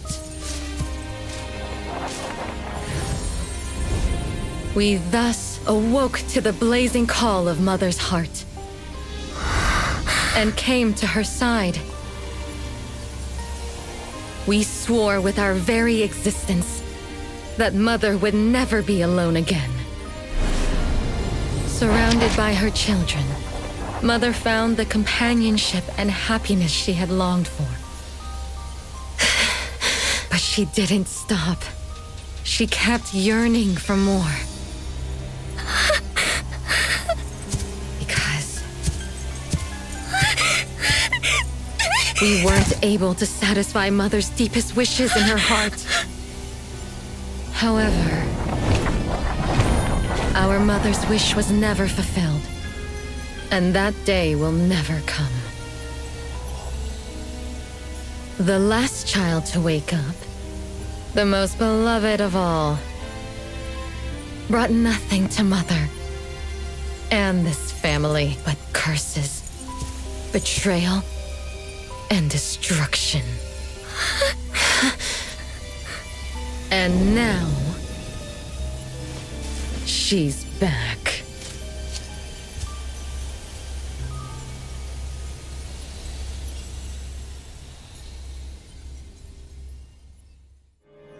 Do you remember about the time our family spent here? From the very beginning, we were just wooden puppets sleeping in Mother's box. We opened our eyes in response to her deepest wishes.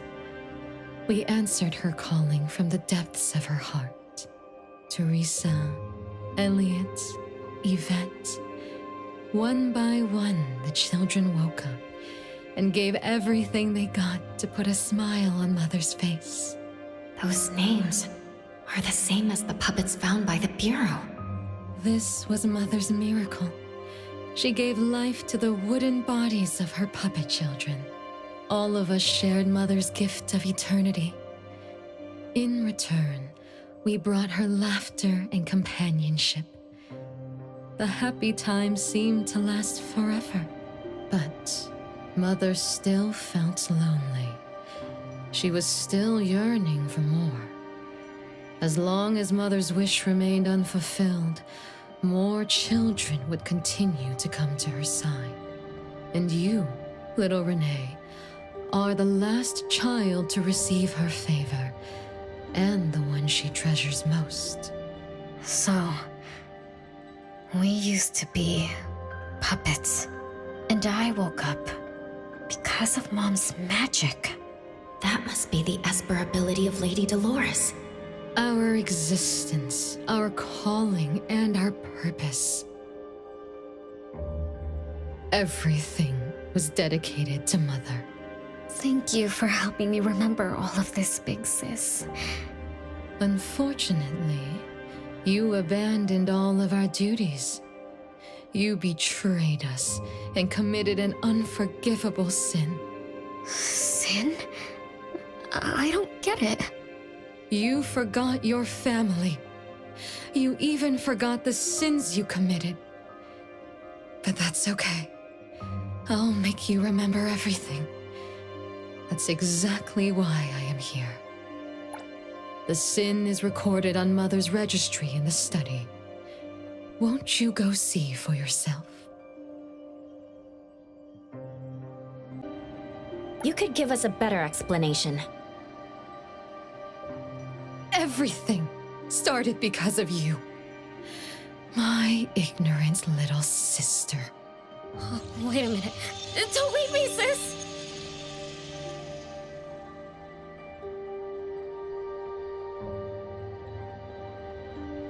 Renee, you're remembering something, right?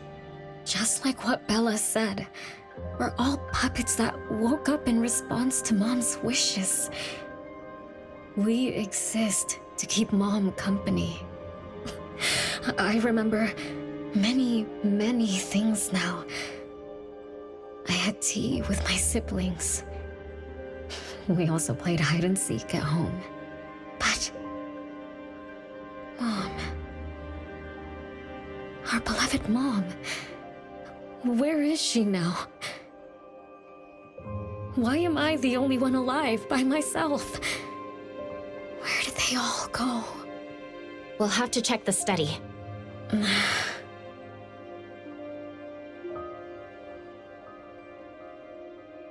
What's going on? I have no memory of that place, but I feel scared.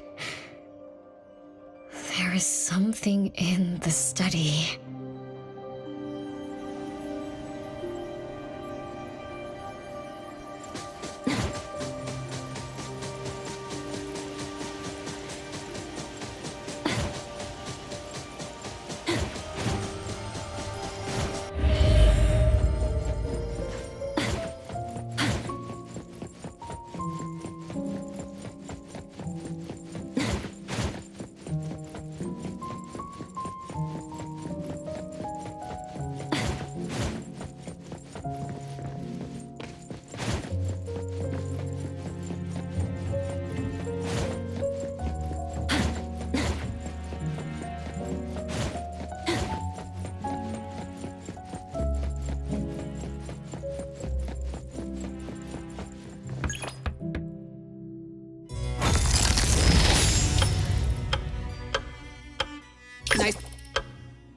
way a crappy door can stop Master of the Ichidaime. This is the only locked room in the whole place.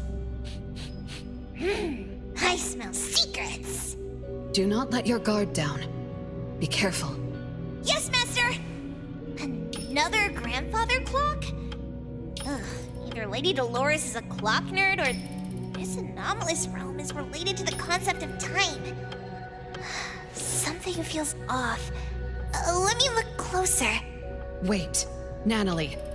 It's the anomaly that attacked Renee.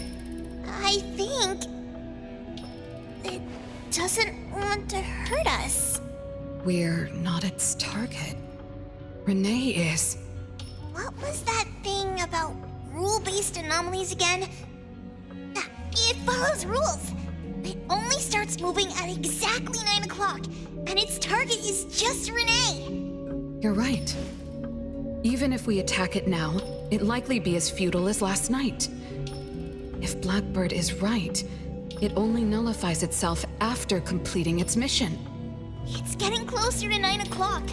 We need to find Renee as fast as we can. I don't know where everyone else is. I hope she's not alone. Let's search the area first.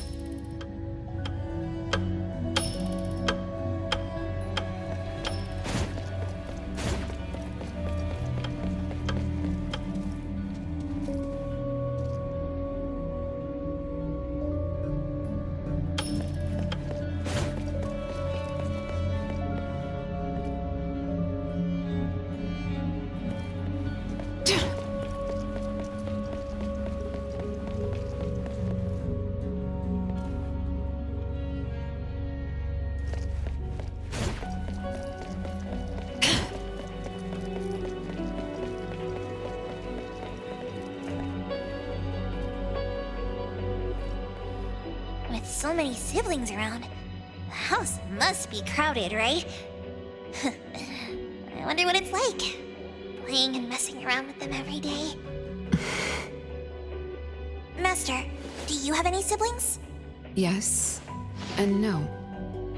I did once live in a garden with many sisters, but none of us were related by blood. Huh? If you're not related at all, why did you have to live together? Mother collected beautiful flowers as she saw fit. Of course, she was also a woman with no blood relation to any of us. That's so weird. Well, but isn't that not too different from the Constantine family? There are some similarities, but knowing the Constantines, I find it somewhat ironic that our mother and Dolores are complete opposites. I can sense Lady Dolores' sincere feelings as she cared for her children. Though they are puppets, she treated them as real children. In contrast, the other mother simply manipulated the children she collected into decorative pieces for her own fancy. Master, I don't know what was going on, but I'm glad that you got out of the garden. I think so too.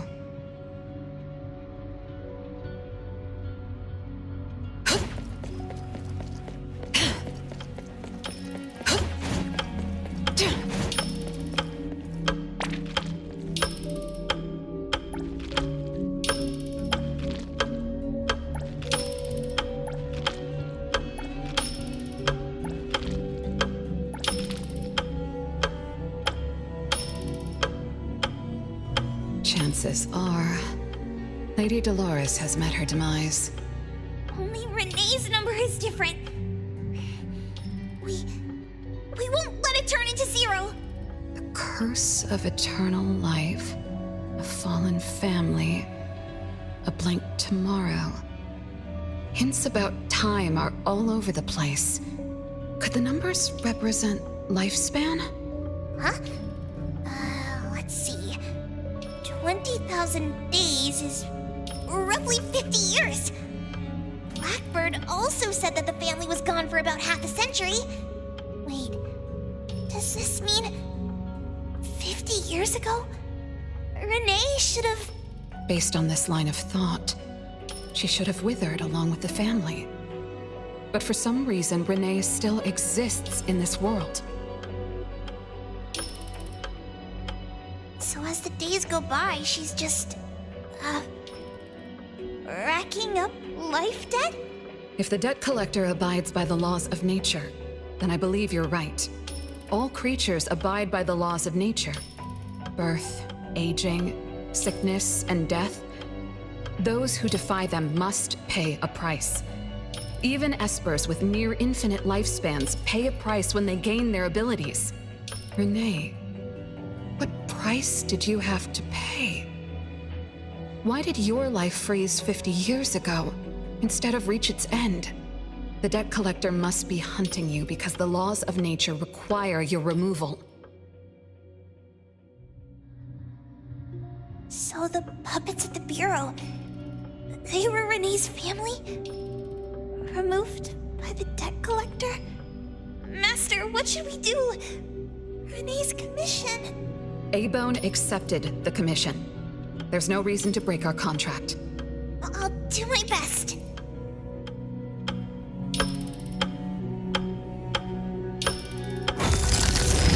You know? Yes, Mother. Even though you never allowed us to enter the study and never let us touch the registry, I understand. All the siblings, except for Renee, can hear the approaching footsteps of death. Each day we spend with you brings us one day closer to the end. Each day we dispel your solitude takes away another day from us. Isn't that so? It shouldn't be like this. As your creations, we are willing to warm your empty heart forever and bring you to the happiness you long for until you no longer need us. But she ruined all of this. When she was born, that cursed registry appeared in our home. Our names were written on its pages, and with them, numbers marking our precious days remaining in the world, slipping away with each sunrise. When Renee was born along with the curse, we realized the countdown began to tick steadily, and we knew all too well that our magic will fade away. There aren't many remaining days for us to serve you. In our final moments, we want to do everything we can to make you happy. But Mother, we don't understand. Why are your eyes solely fixed on Renee? Teresa planted exotic flowers. Elliot made sweets to your taste. Yvette designed and tailored clothes. We gave it all to win a smile from you. Yet what we receive is but a blind eye. Renee is the worst of us all. Always noisy, endlessly crying, habitually screaming, and forever demanding of your attention like any other selfish child. Is that how that child expresses affection? Or do you find love or joy in her tantrums? We don't understand, but we do know one thing. That selfish child never loved her older siblings, despite all the care we gave her. Does she even see herself as part of the family? Or perhaps, being as cursed as she is, her only purpose is to destroy us. None of that matters. But your name also appeared on the registry. Does that not matter at all? The youngest daughter that you love most declared the end of your life. Because of our existence, the numbers on the registry representing your life are depleting. When the numbers reach 0, we will fall asleep with nothing left but gratitude. Fortunately, even when the numbers reach 0, you won't pass away. You were long banished from this world by that thing. You have never lived in the present. Even when the clock of fate dictated your end, as long as that thing offers you protection, you exist beyond the laws of nature. Yesterdays, todays, and countless tomorrows are all but the present to you, as you were forever frozen at that moment that thing took effect. Beyond that point, time no longer works on you. In the endless nightmares she brought upon us, this is the only thing we are thankful for. The malicious curse will never harm you. But even so, I won't forgive that child. Ever. Bella, managing family affairs has drained you. I'm tired too. Doesn't someone need to spend time with that child later? I understand. As you wish, Mother. As long as this makes you happy and fulfills your final wish, we'll maintain the facade of harmony until that child's curse destroys us all. No. That can't be right. Did I curse my own family? Am I the bane of my family, causing its ruin? Did I steal Mom's love away from the other siblings? Did I even take away their lives? Look at you, denying that you ruined everything. Exactly like before. It shouldn't be like this. You're right, sis. Why me? I love you all from the bottom of my heart. Do you all hate me? If that's true, why were you waiting under the tree to catch me? Love-hate relations in this family are more complicated than you can imagine. But no matter how much you doubt it, you can't deny that everyone here has done so much for you. Teresa prepared gardening tools and took you to plant Mother's favorite flowers to surprise her. But what did you do? You barely scooped some dirt before rushing to Mother for praise. When Mother saw the cuts on your hands from fooling around, she scolded Teresa for giving you hard work. You ran around Elliot each day, saying you desperately wanted to grow as tall as he was. So he managed your diet and made sure you drank milk. But you, just because he worried you'd get cavities and hid the candy jar on a high shelf, you complained to Mother that your brother was giving you a harsh diet. Every time you fell and tore your clothes, someone would mend them meticulously. Nevertheless, you always ignored their efforts and pestered Mother for new clothes. Mother's wish was to have a harmonious family. We were all trying to fulfill that wish, trying not to ruin anything. It would have been so much easier to pretend and spoil you the way Mother did. We could have created the harmonious family Mother wanted, even if it was just a facade. That would have sufficed.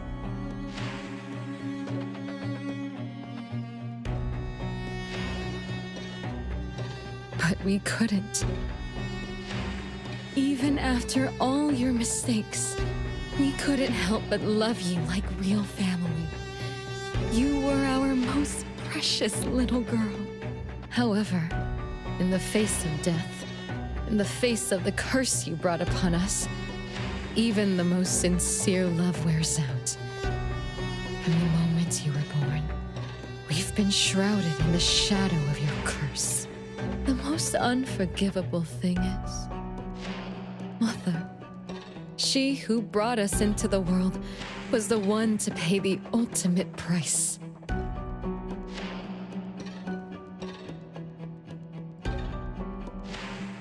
Look, it's playtime again.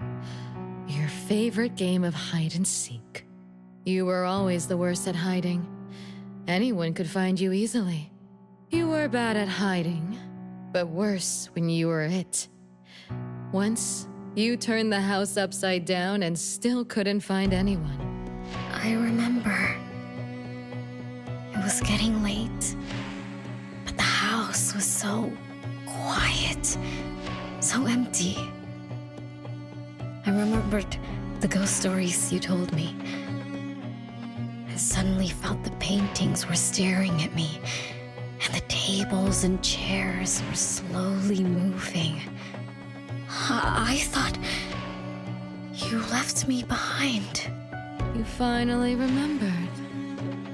But now, looking at it, the opposite is true. You're the one who abandoned us.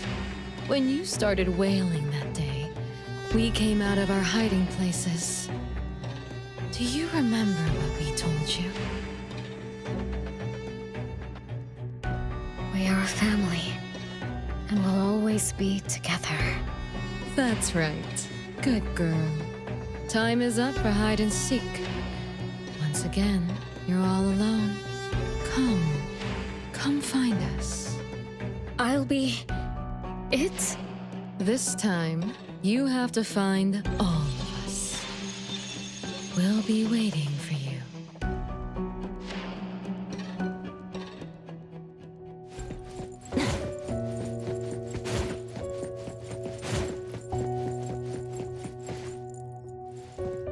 It's a gift from Mom to all of us. I have one too. Though I carry it all the time, I've forgotten where it came from and what it means. Oh, it's so good to be back. I found you. I finally found you. My most important family. Huh? Red letters? It's strange. Mom doesn't like red. Why would something like this be on her clothes? I'm still bothered by those red letters. Aren't they the first letters of names? If they are names, they do match with the voices we heard earlier. But that bright red is like a warning. No one found me? Yay! I'm about to win! I already told you I'd win this time. No one will think Renee is hiding here. It's Renee's secret hideout. Who's that? Me? I thought we were it, so we can find my siblings. But why is my childhood self here? Back then, who was actually it? Was it Mom? Wait a second. Are we really seeing the past? I think so. I do remember something like that happened when I was a kid, but I only remembered part of it. What we saw should be the whole thing. Are you really sure this is the whole thing? At least, that really happened. Every small thing I remember confirms that they were real. So those words, all those hurtful words, they were real too. Is that right? Something doesn't add up. Please, follow me.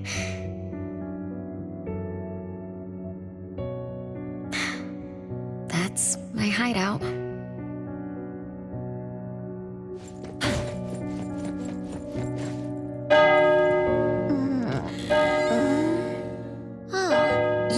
You found me. Am I the last one to be found? That means I almost won, right? Next time, I'm going to hide somewhere no one can find. Oh, are we going to eat soon? Remember to wash your hands before eating. My big sis and big bro will check. If I don't wash my hands, he'll pinch my cheeks. He always says my cheeks are like the softest dough. He only says that because he wants to pinch them. I'm going back now. Is this the last puppet? No. The last one is here. Look, another letter. R. I've always always carried this puppet around. Why is there a red letter etched to it too? It must mean... You finally arrived, Renee. Yes. Big sis, I'm back. But you still don't understand. All you did was watch a replay of how our family met our demise. You must have enjoyed how we cursed ones relive our miseries day after day. No, Big Sis, that's not true. The audience, forgetting they were part of the play, denies their sins, as if forgetting would make it all go away. Have you ever wondered why you forgot this home? Forgot us? Were you forced to forget, or were you unwilling to look back? Renee, you can't lie to yourself.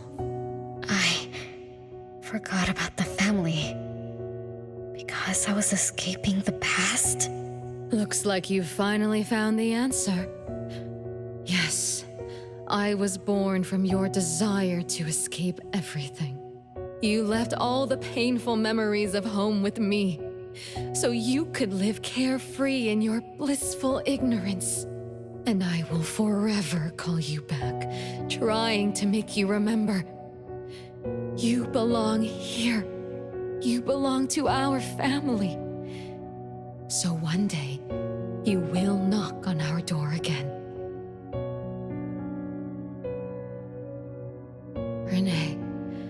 Renee, what feelings do you carry as you come home?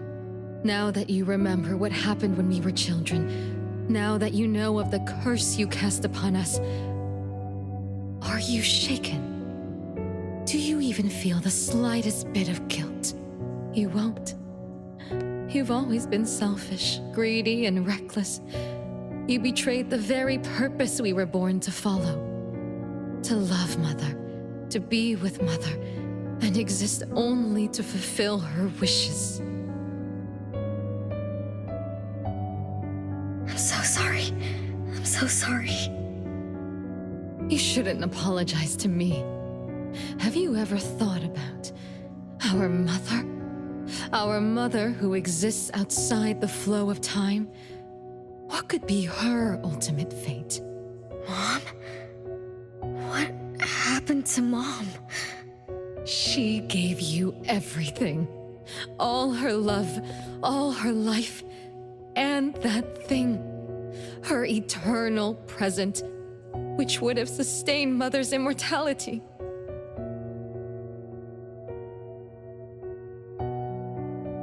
Wait a minute. Big Sis, don't leave! The clock still turns backward.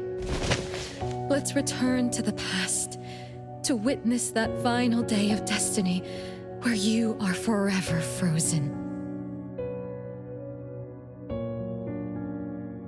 Come then, child of betrayal. I'll be waiting for you on the final stage.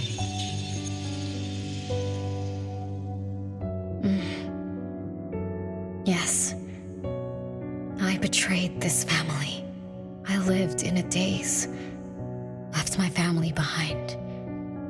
Just to forget my own sins and escape from my endless guilt. That sin. An unforgivable betrayal. I lived for so long, without purpose. Until today. Renee? Look. This is the message my siblings left behind. I'm not just the cursed child. I also betrayed this home. Betrayed everyone. Betrayed Mom. But my family is still calling out to me. I still have a chance, right?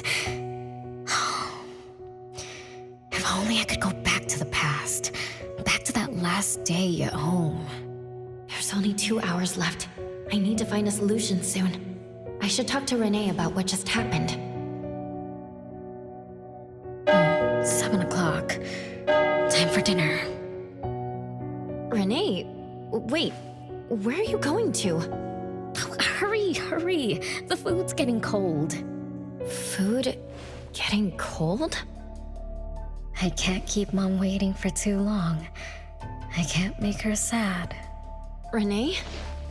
That is not allowed. Absolutely not. I can't get to Renee. She's completely lost in the past. Let me organize the clues I've gathered so far.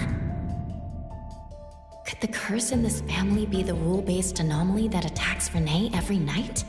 After all, Renee and her siblings likely aren't entities that abide by the laws of nature. It does make sense to be targeted for that reason. But if that's the case, why does the anomaly only appear when Renee wakes up? Shouldn't the anomaly that enforces the laws of nature have appeared with the first child? Can we really trust this, Bella? Something's not right. Also, why does the puppet Renee carries also have a red letter on it?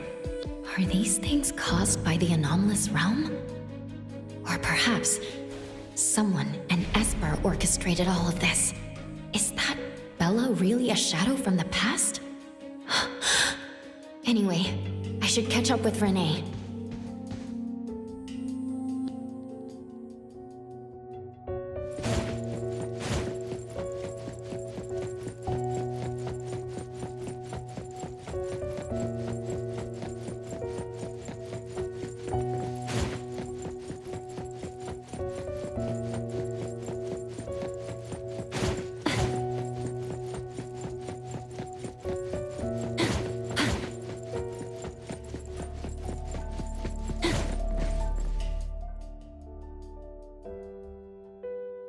What's wrong, Renee? You haven't eaten much. Big Bro's cooking is great. I'm just not hungry. The Mighty King looks tired. He's not moving at all. Won't even sing anymore. Your little cricket? Yeah, my favorite one. Did the Mighty King die? He was still wiggling his whiskers around confidently yesterday. Or maybe he's just in a bad mood, like me. I don't know. In my garden, the cherry tree sprouts green buds, while my little Renee blooms with laughter. Each day, withered leaves drift down, returning to soil, resting peacefully with insects that will never sing again. Such is life, a circle without end. Don't be sad. You'll catch new crickets with shinier shells and better songs. But I want to play with the Mighty King. He's been with me for a long, long time. Is there anything after death? Will we die too? I know. It's a world where you're all alone. No mommy, no big brothers or sisters. Just a world that's always dark. That sounds scary. I don't wanna... Scary? You're funny, Renee. Can't move, can't hear, can't see. That's no different from when we were sleeping in our wooden boxes. Dying isn't that big of a deal. Being alive is much better. I want to be with Mom and everyone forever. Appraiser, you're here. Wasn't I immature back then? My time with my family was running out. Mom had to witness my siblings enter the final countdown. Yet she still had to answer questions like that. Mom, who loved us deeply, must have been terrified of losing us, too. Appraiser, could we go see her? I just need to see her a bit more.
It's way past your bedtime, little troublemaker.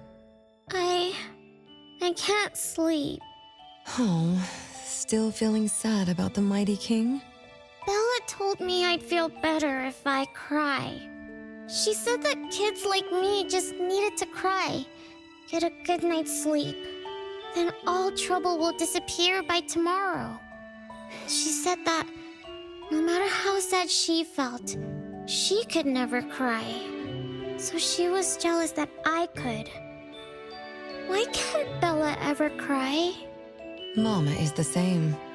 Huh? Why? Is it because you are grown-ups? Because grown-ups are strong? Mom and Sis work so hard for every chore in the house. I want to grow up soon to help you. I'll grow as tall as Mom wants. Oh, if you want to grow tall soon, you can't be picky about food. No, I don't want to eat green peas. All right now, Mama will tell you a story and put you to bed. You'll grow fast as long as you sleep, okay? Are you continuing yesterday's story?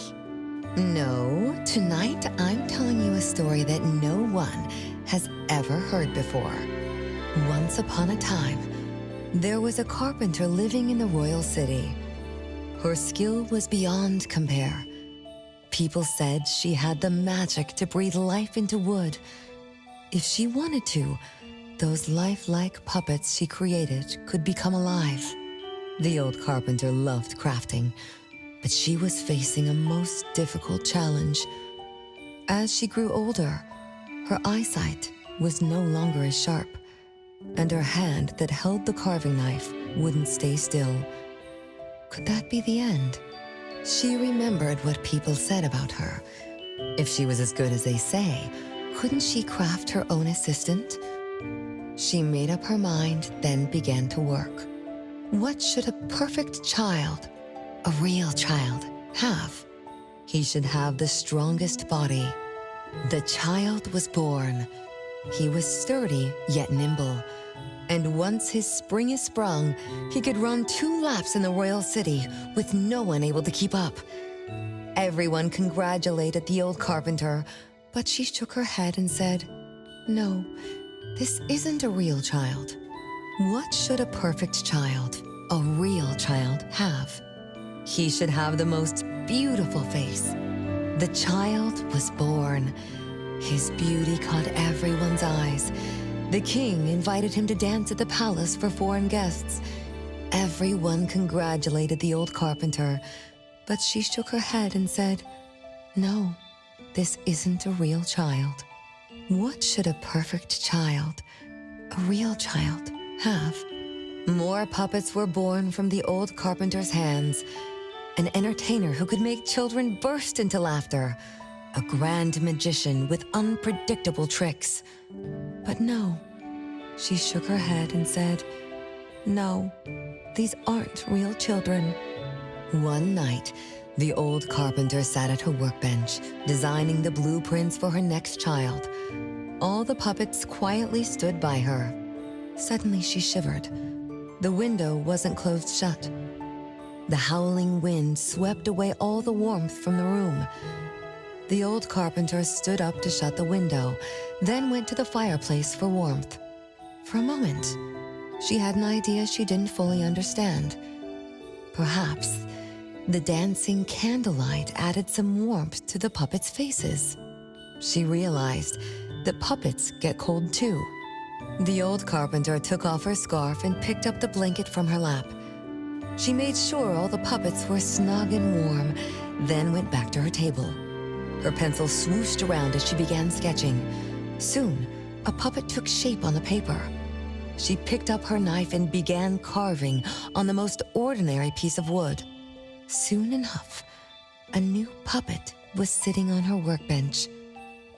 There was nothing special about it, but the old carpenter let out a satisfied sigh, as if she completed a masterpiece. She leaned down to kiss the puppet's forehead gently, just like an ordinary goodnight kiss from a mother. Then did the same to the other ones. After that, The old carpenter went to bed and slept peacefully. The next morning, she woke up with someone kissing her forehead. She opened her eyes to find a child, a real child, smiling at her. Whoa. Why did the last puppet turn into a real child? What magic did the old carpenter use? What do you think? I understand. A little. But also don't get it at all. Is that so? It's okay. Oh, it's getting late. Good kids should be sleeping now. Mom, I'm scared. I don't want to sleep alone. I'm worried that if I do, I won't see you and my siblings after I wake up. Isn't it better to be alive? You really are different from your siblings. Being alive is good. But what exactly makes it good? I can eat meals with my family, or play hide and seek, and listen to Mom's stories every night before I sleep. How wonderful! Mom, don't you think days like these are wonderful too? You're right. This is the best life being with you. The best times in Mama's life is when I spend time together with you, my family. No, it's not. When I grow up and can do so much more, that's when it'll be Mom's best time. By then, I'll be so tall that Mom will be surprised. I'll be able to reach whatever Mom needs to reach. Then I'm going to learn how to drive. I'll definitely be the first one in our family to drive. Once I learn, I'll take our whole family on picnics. When I grow up, I also want to... Mom.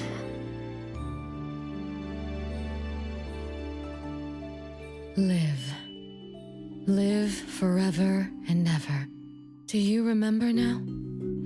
That most selfish and greedy wish you made to our mother. With our death sentence, we should have turned back into puppets over 50 years ago.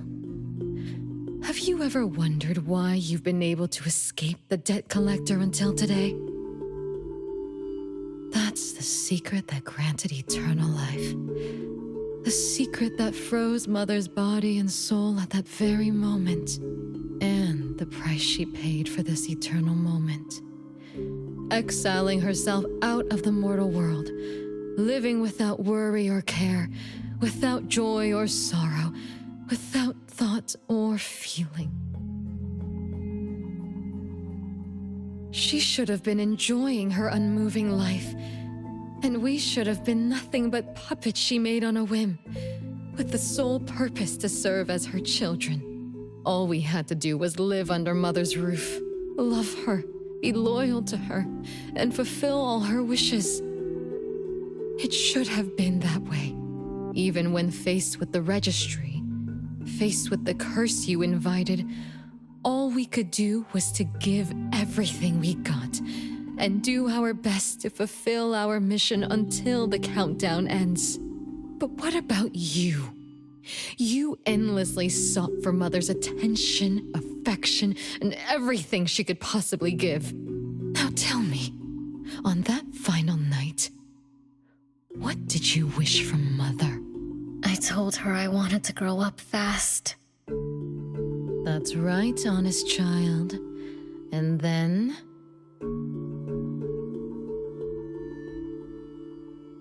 So, Mom gave it to me.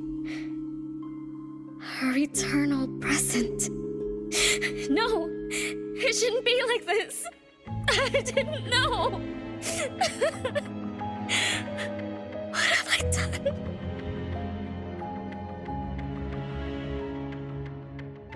Renee, it's not like that. Yes, the eternal present that should have protected Mother is now in your eyes.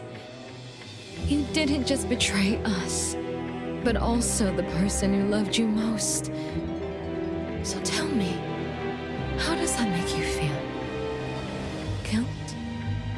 regret. But you don't need to apologize to me. We'll forgive you, and Mother will still love you.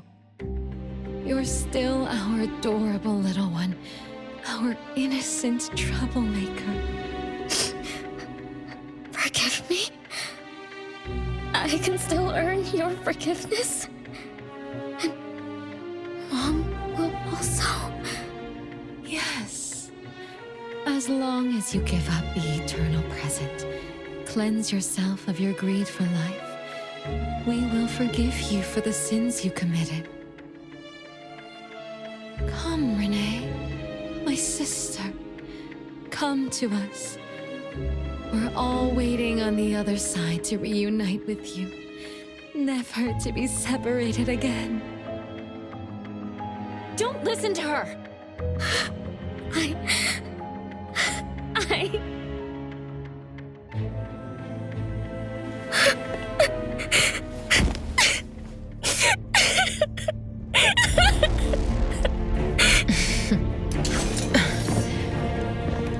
Who exactly are you?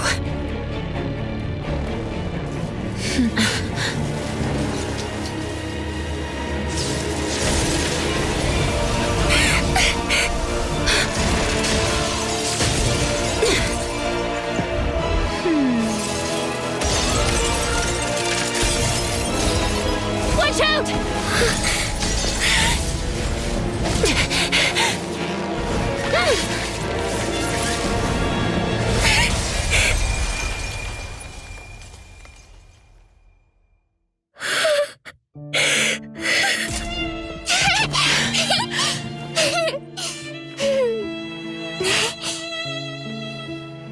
Remember to get to bed early and eat your veggies.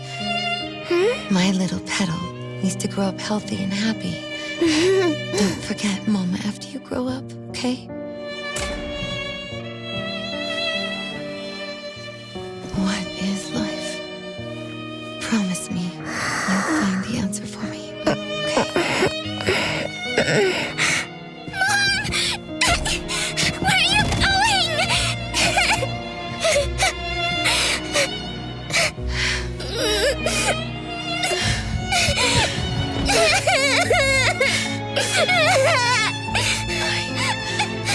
Don't need you.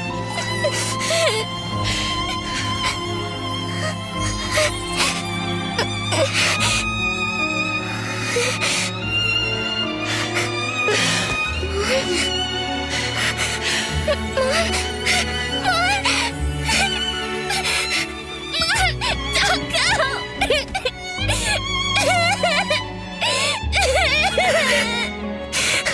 It's all my fault. It's all because of me that Mom... No! I don't want this!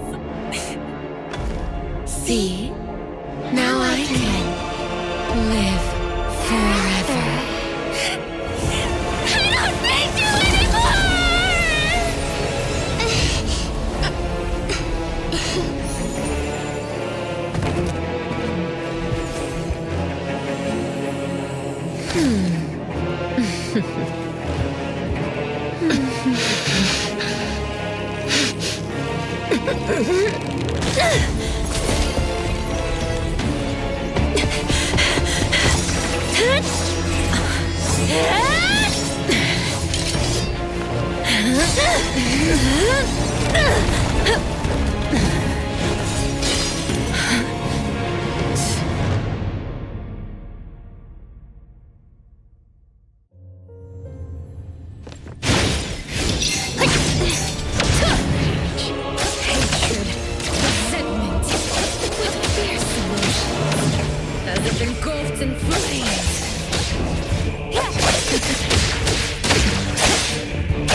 Feeling good.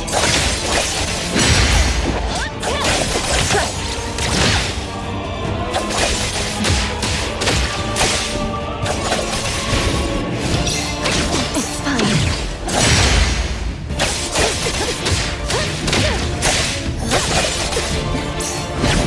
Be careful.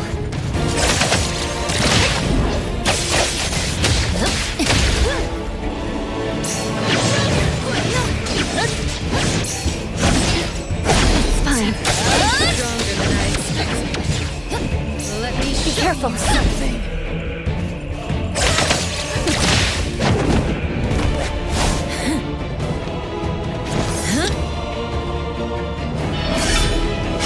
You're just a plaything in this illusory realm.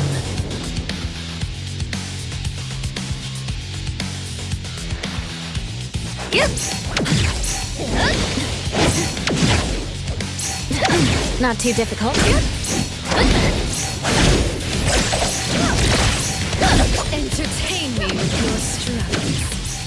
Once I'm born, I'll bury you in this scarlet floors. Let's finish this.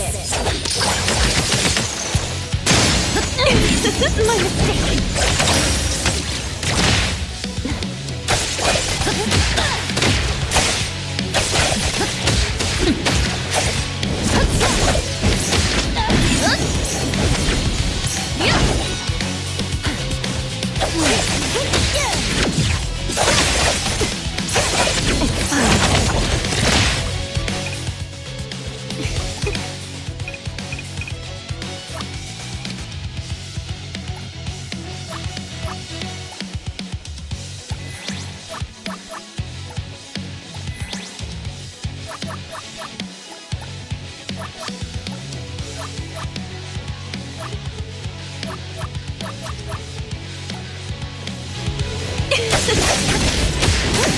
Feeling good.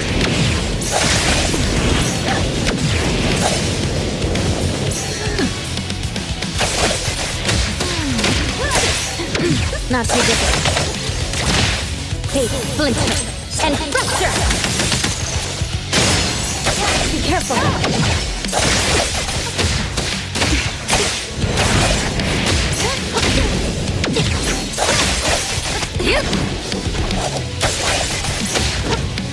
Feeling good.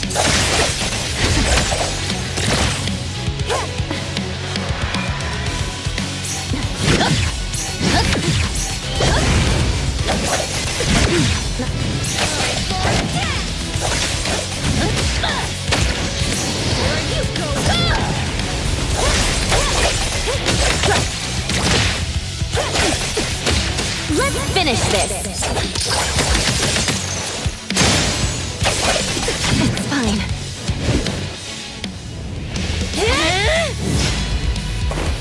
You. I won't let you do this! Such arrogance!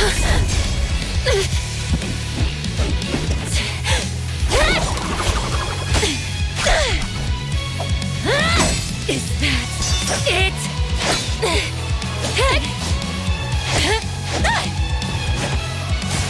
Come again!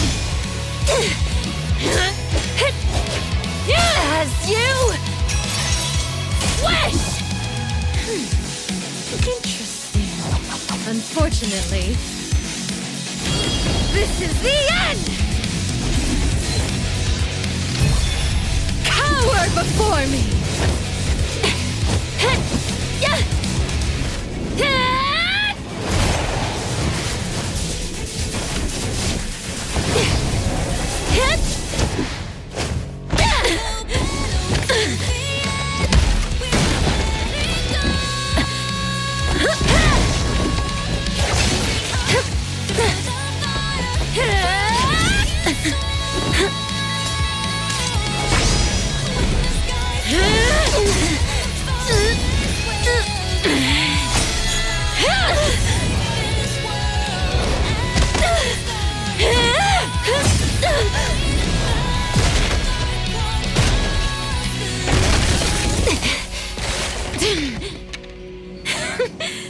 That look on your face. I like it!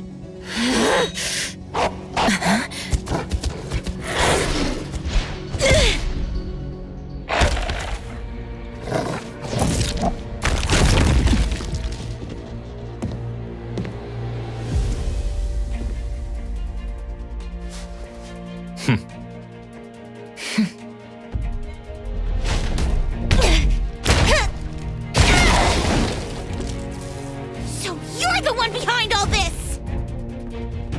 It's you. All at once? Tick-tock, tick-tock. Aren't you running out of time?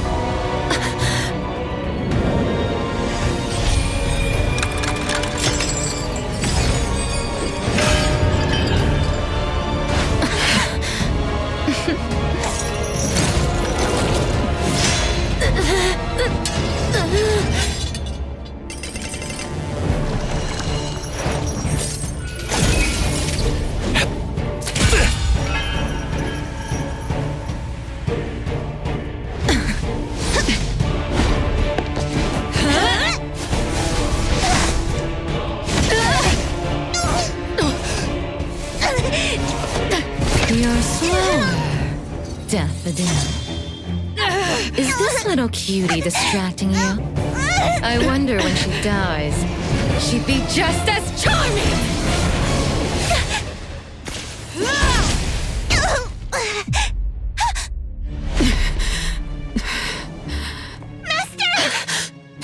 How nostalgic, sister. Sanko. We'll meet again. Just so you know, Mother misses you too.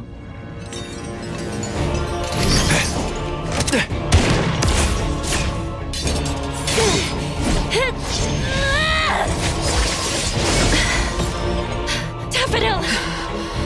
I'm fine.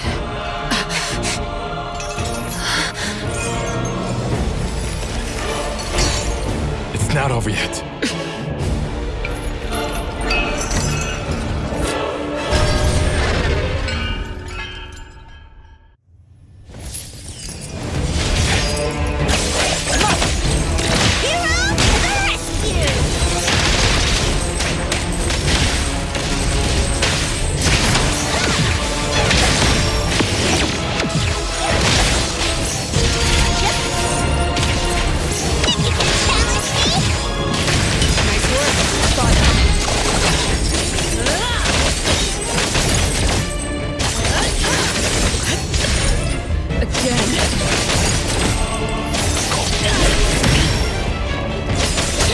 Let me take over. Underboss, it's our turn!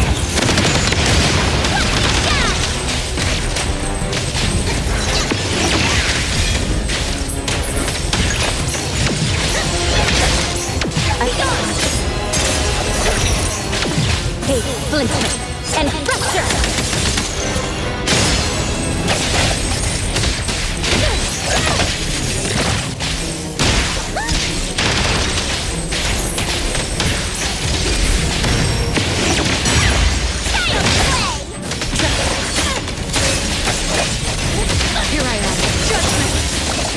Is an illusion.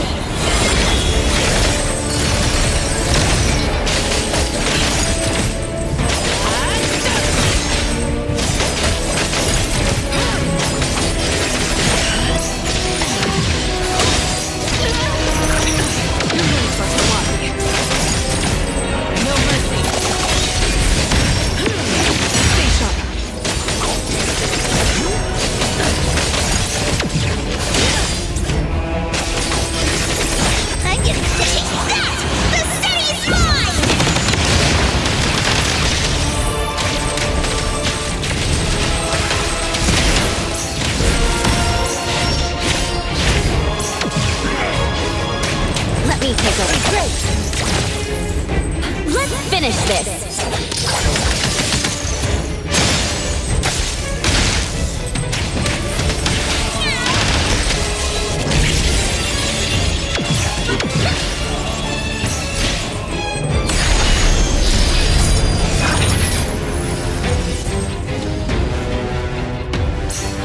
No hitting from behind!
careful. Now's the time.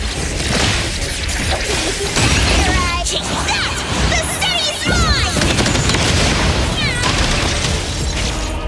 Is everyone okay? I'm fine, but Daffodil, are you okay? Master got hurt the worst, and it's all because of me. I'm fine, really. It's good that you're okay. Renee's unharmed too. Just dizzy from breaking free of the anomaly spell. Unfortunately, Zanko got away. She's the core member of the criminal organization, the Scarlet Letter. And a report for the puppetization case. That's gonna be a lot of paperwork. Thanks to everyone from A-Bone. The Bureau will continue to investigate into the aftermath of the issue between the debt collector and the Constantine family. Tomorrow morning, I want those who know anything about the Scarlet Letter at the Bureau. We need to have a proper chat.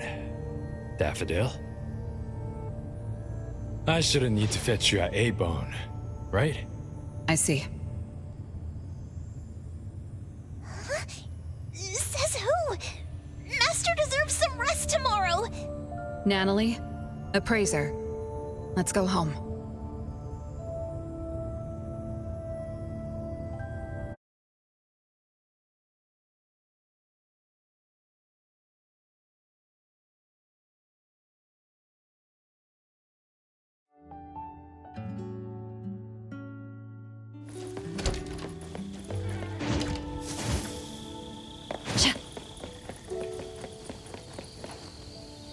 How are your wounds?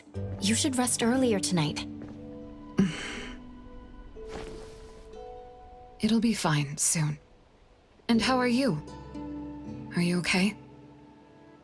Her Esper ability can affect people's minds through auditory and visual hallucinations. I see. So all the stuff Renee and I saw were illusions layered on top of the debt collector's anomalous realm. Or rather, an illusory world tailor-made to her understanding of Renee, after thoroughly excavating Renee's thoughts and feelings.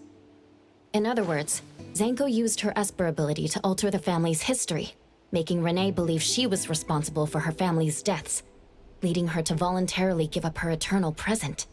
The eternal present probably requires the owner's verbal consent before it can detach itself. An anomaly that can grant its host immortality must be incredibly rare. The Scarlet Letter has acquired more than one rare anomaly. The incident at the Abisu auction was also their doing. With these reckless hits, it's like the Scarlet Letter is announcing their arrival at Hetero. This is just what their leader, Madame T, will do to demonstrate her superiority. Madame T? Is she the mother Zanko spoke of?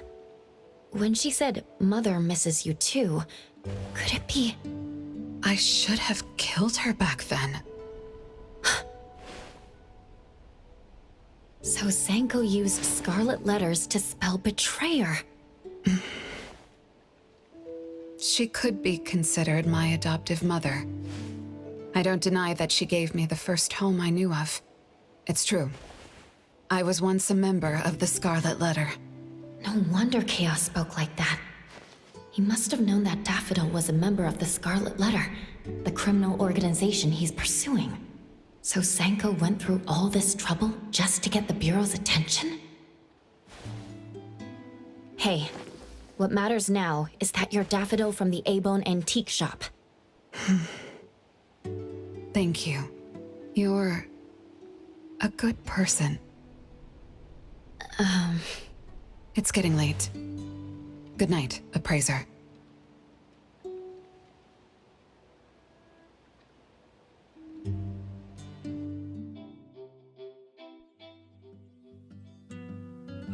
Oh, appraiser, have you seen Master? Daffodil isn't here? She's been gone this morning and hasn't come back. Maybe she's assisting the Bureau.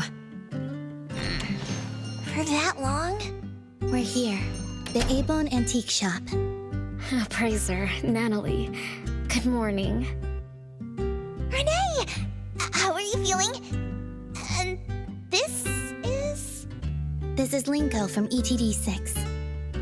Oh, So Chaos is handing Renee over to ETD6 to take care of. Hello there. Take care of? We were just going in the same direction. Linko also has something to do at A-Bone, so I gave her a ride when we left the bureau. Linko, you have some business here? Mm-hmm. I do have stuff to do. What are you up to? Business is already booming this early in the morning. How wonderful. What was I here for again? Tisk, you dummy! Don't tell me you forgot what you were supposed to deliver! Oh, right. The delivery. Thank you, Xiaojun. Whoa! What's this? I'm an evil spirit that can devour souls! If you dare disrespect me! Xiaojun is my pet. Huh? I can control your body and eat wasabi if I want to, you know! Not hungry now. Linko, who are you looking for? I'm looking for... Found her. Another new face? Just joined ETD? Yes, the director told me to give you this. Oh my. I told them a simple bank transfer would be fine, but they went ahead and sent someone over. Fresh bills are always so nice to look at, though. I have delivered payment to the A-Bone Antique Shop. Assignment complete. Director Alfard told me that the BAC will cover my commission fees, so that's what she meant. But I still wanted to stop by and thank you in person. Thank you, Appraiser, Natalie, and... Daffodil's not here? Please send her my gratitude. Thanks to all of your help. I learned a lot in the past few days. I went through an amazing adventure. It was wonderful. But we couldn't stop Zango from taking the eternal present. Lady Dolores left that for you, right? Must be something important. Yes, Mom gave it to me. It's a precious treasure that protects me from the debt collector. It froze my life on the day the countdown ended. My time stopped flowing, and I was forever living in the moments between death's arrival. I was tossed outside the flow of time and taken away from this world, where the years still pass and the seasons still change. For me, the eternal present negated the meaning of time. I gradually lost touch with my past and became unaware of everything happening around me. Every little thing in life that becomes precious because of the flow of time. In the end, I forgot what Mom and my siblings expected of me. I forgot why I was born and why I even existed. Until now. Was that really living? That was the secret, or rather, curse, of the eternal life Mom and I possessed. Mom was also affected. She found life dreadfully boring, so she hoped that our companionship would ease her eternal loneliness.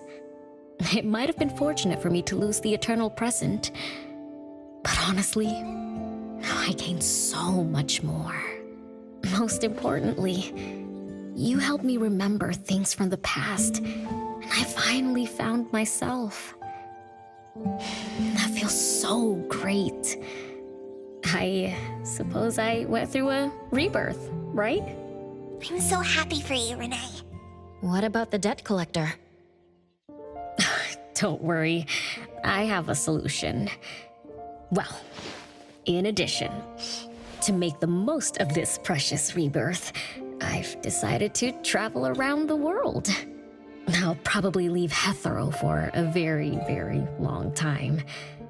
So for each and every day ahead, I wish you good morning, good afternoon, and good evening.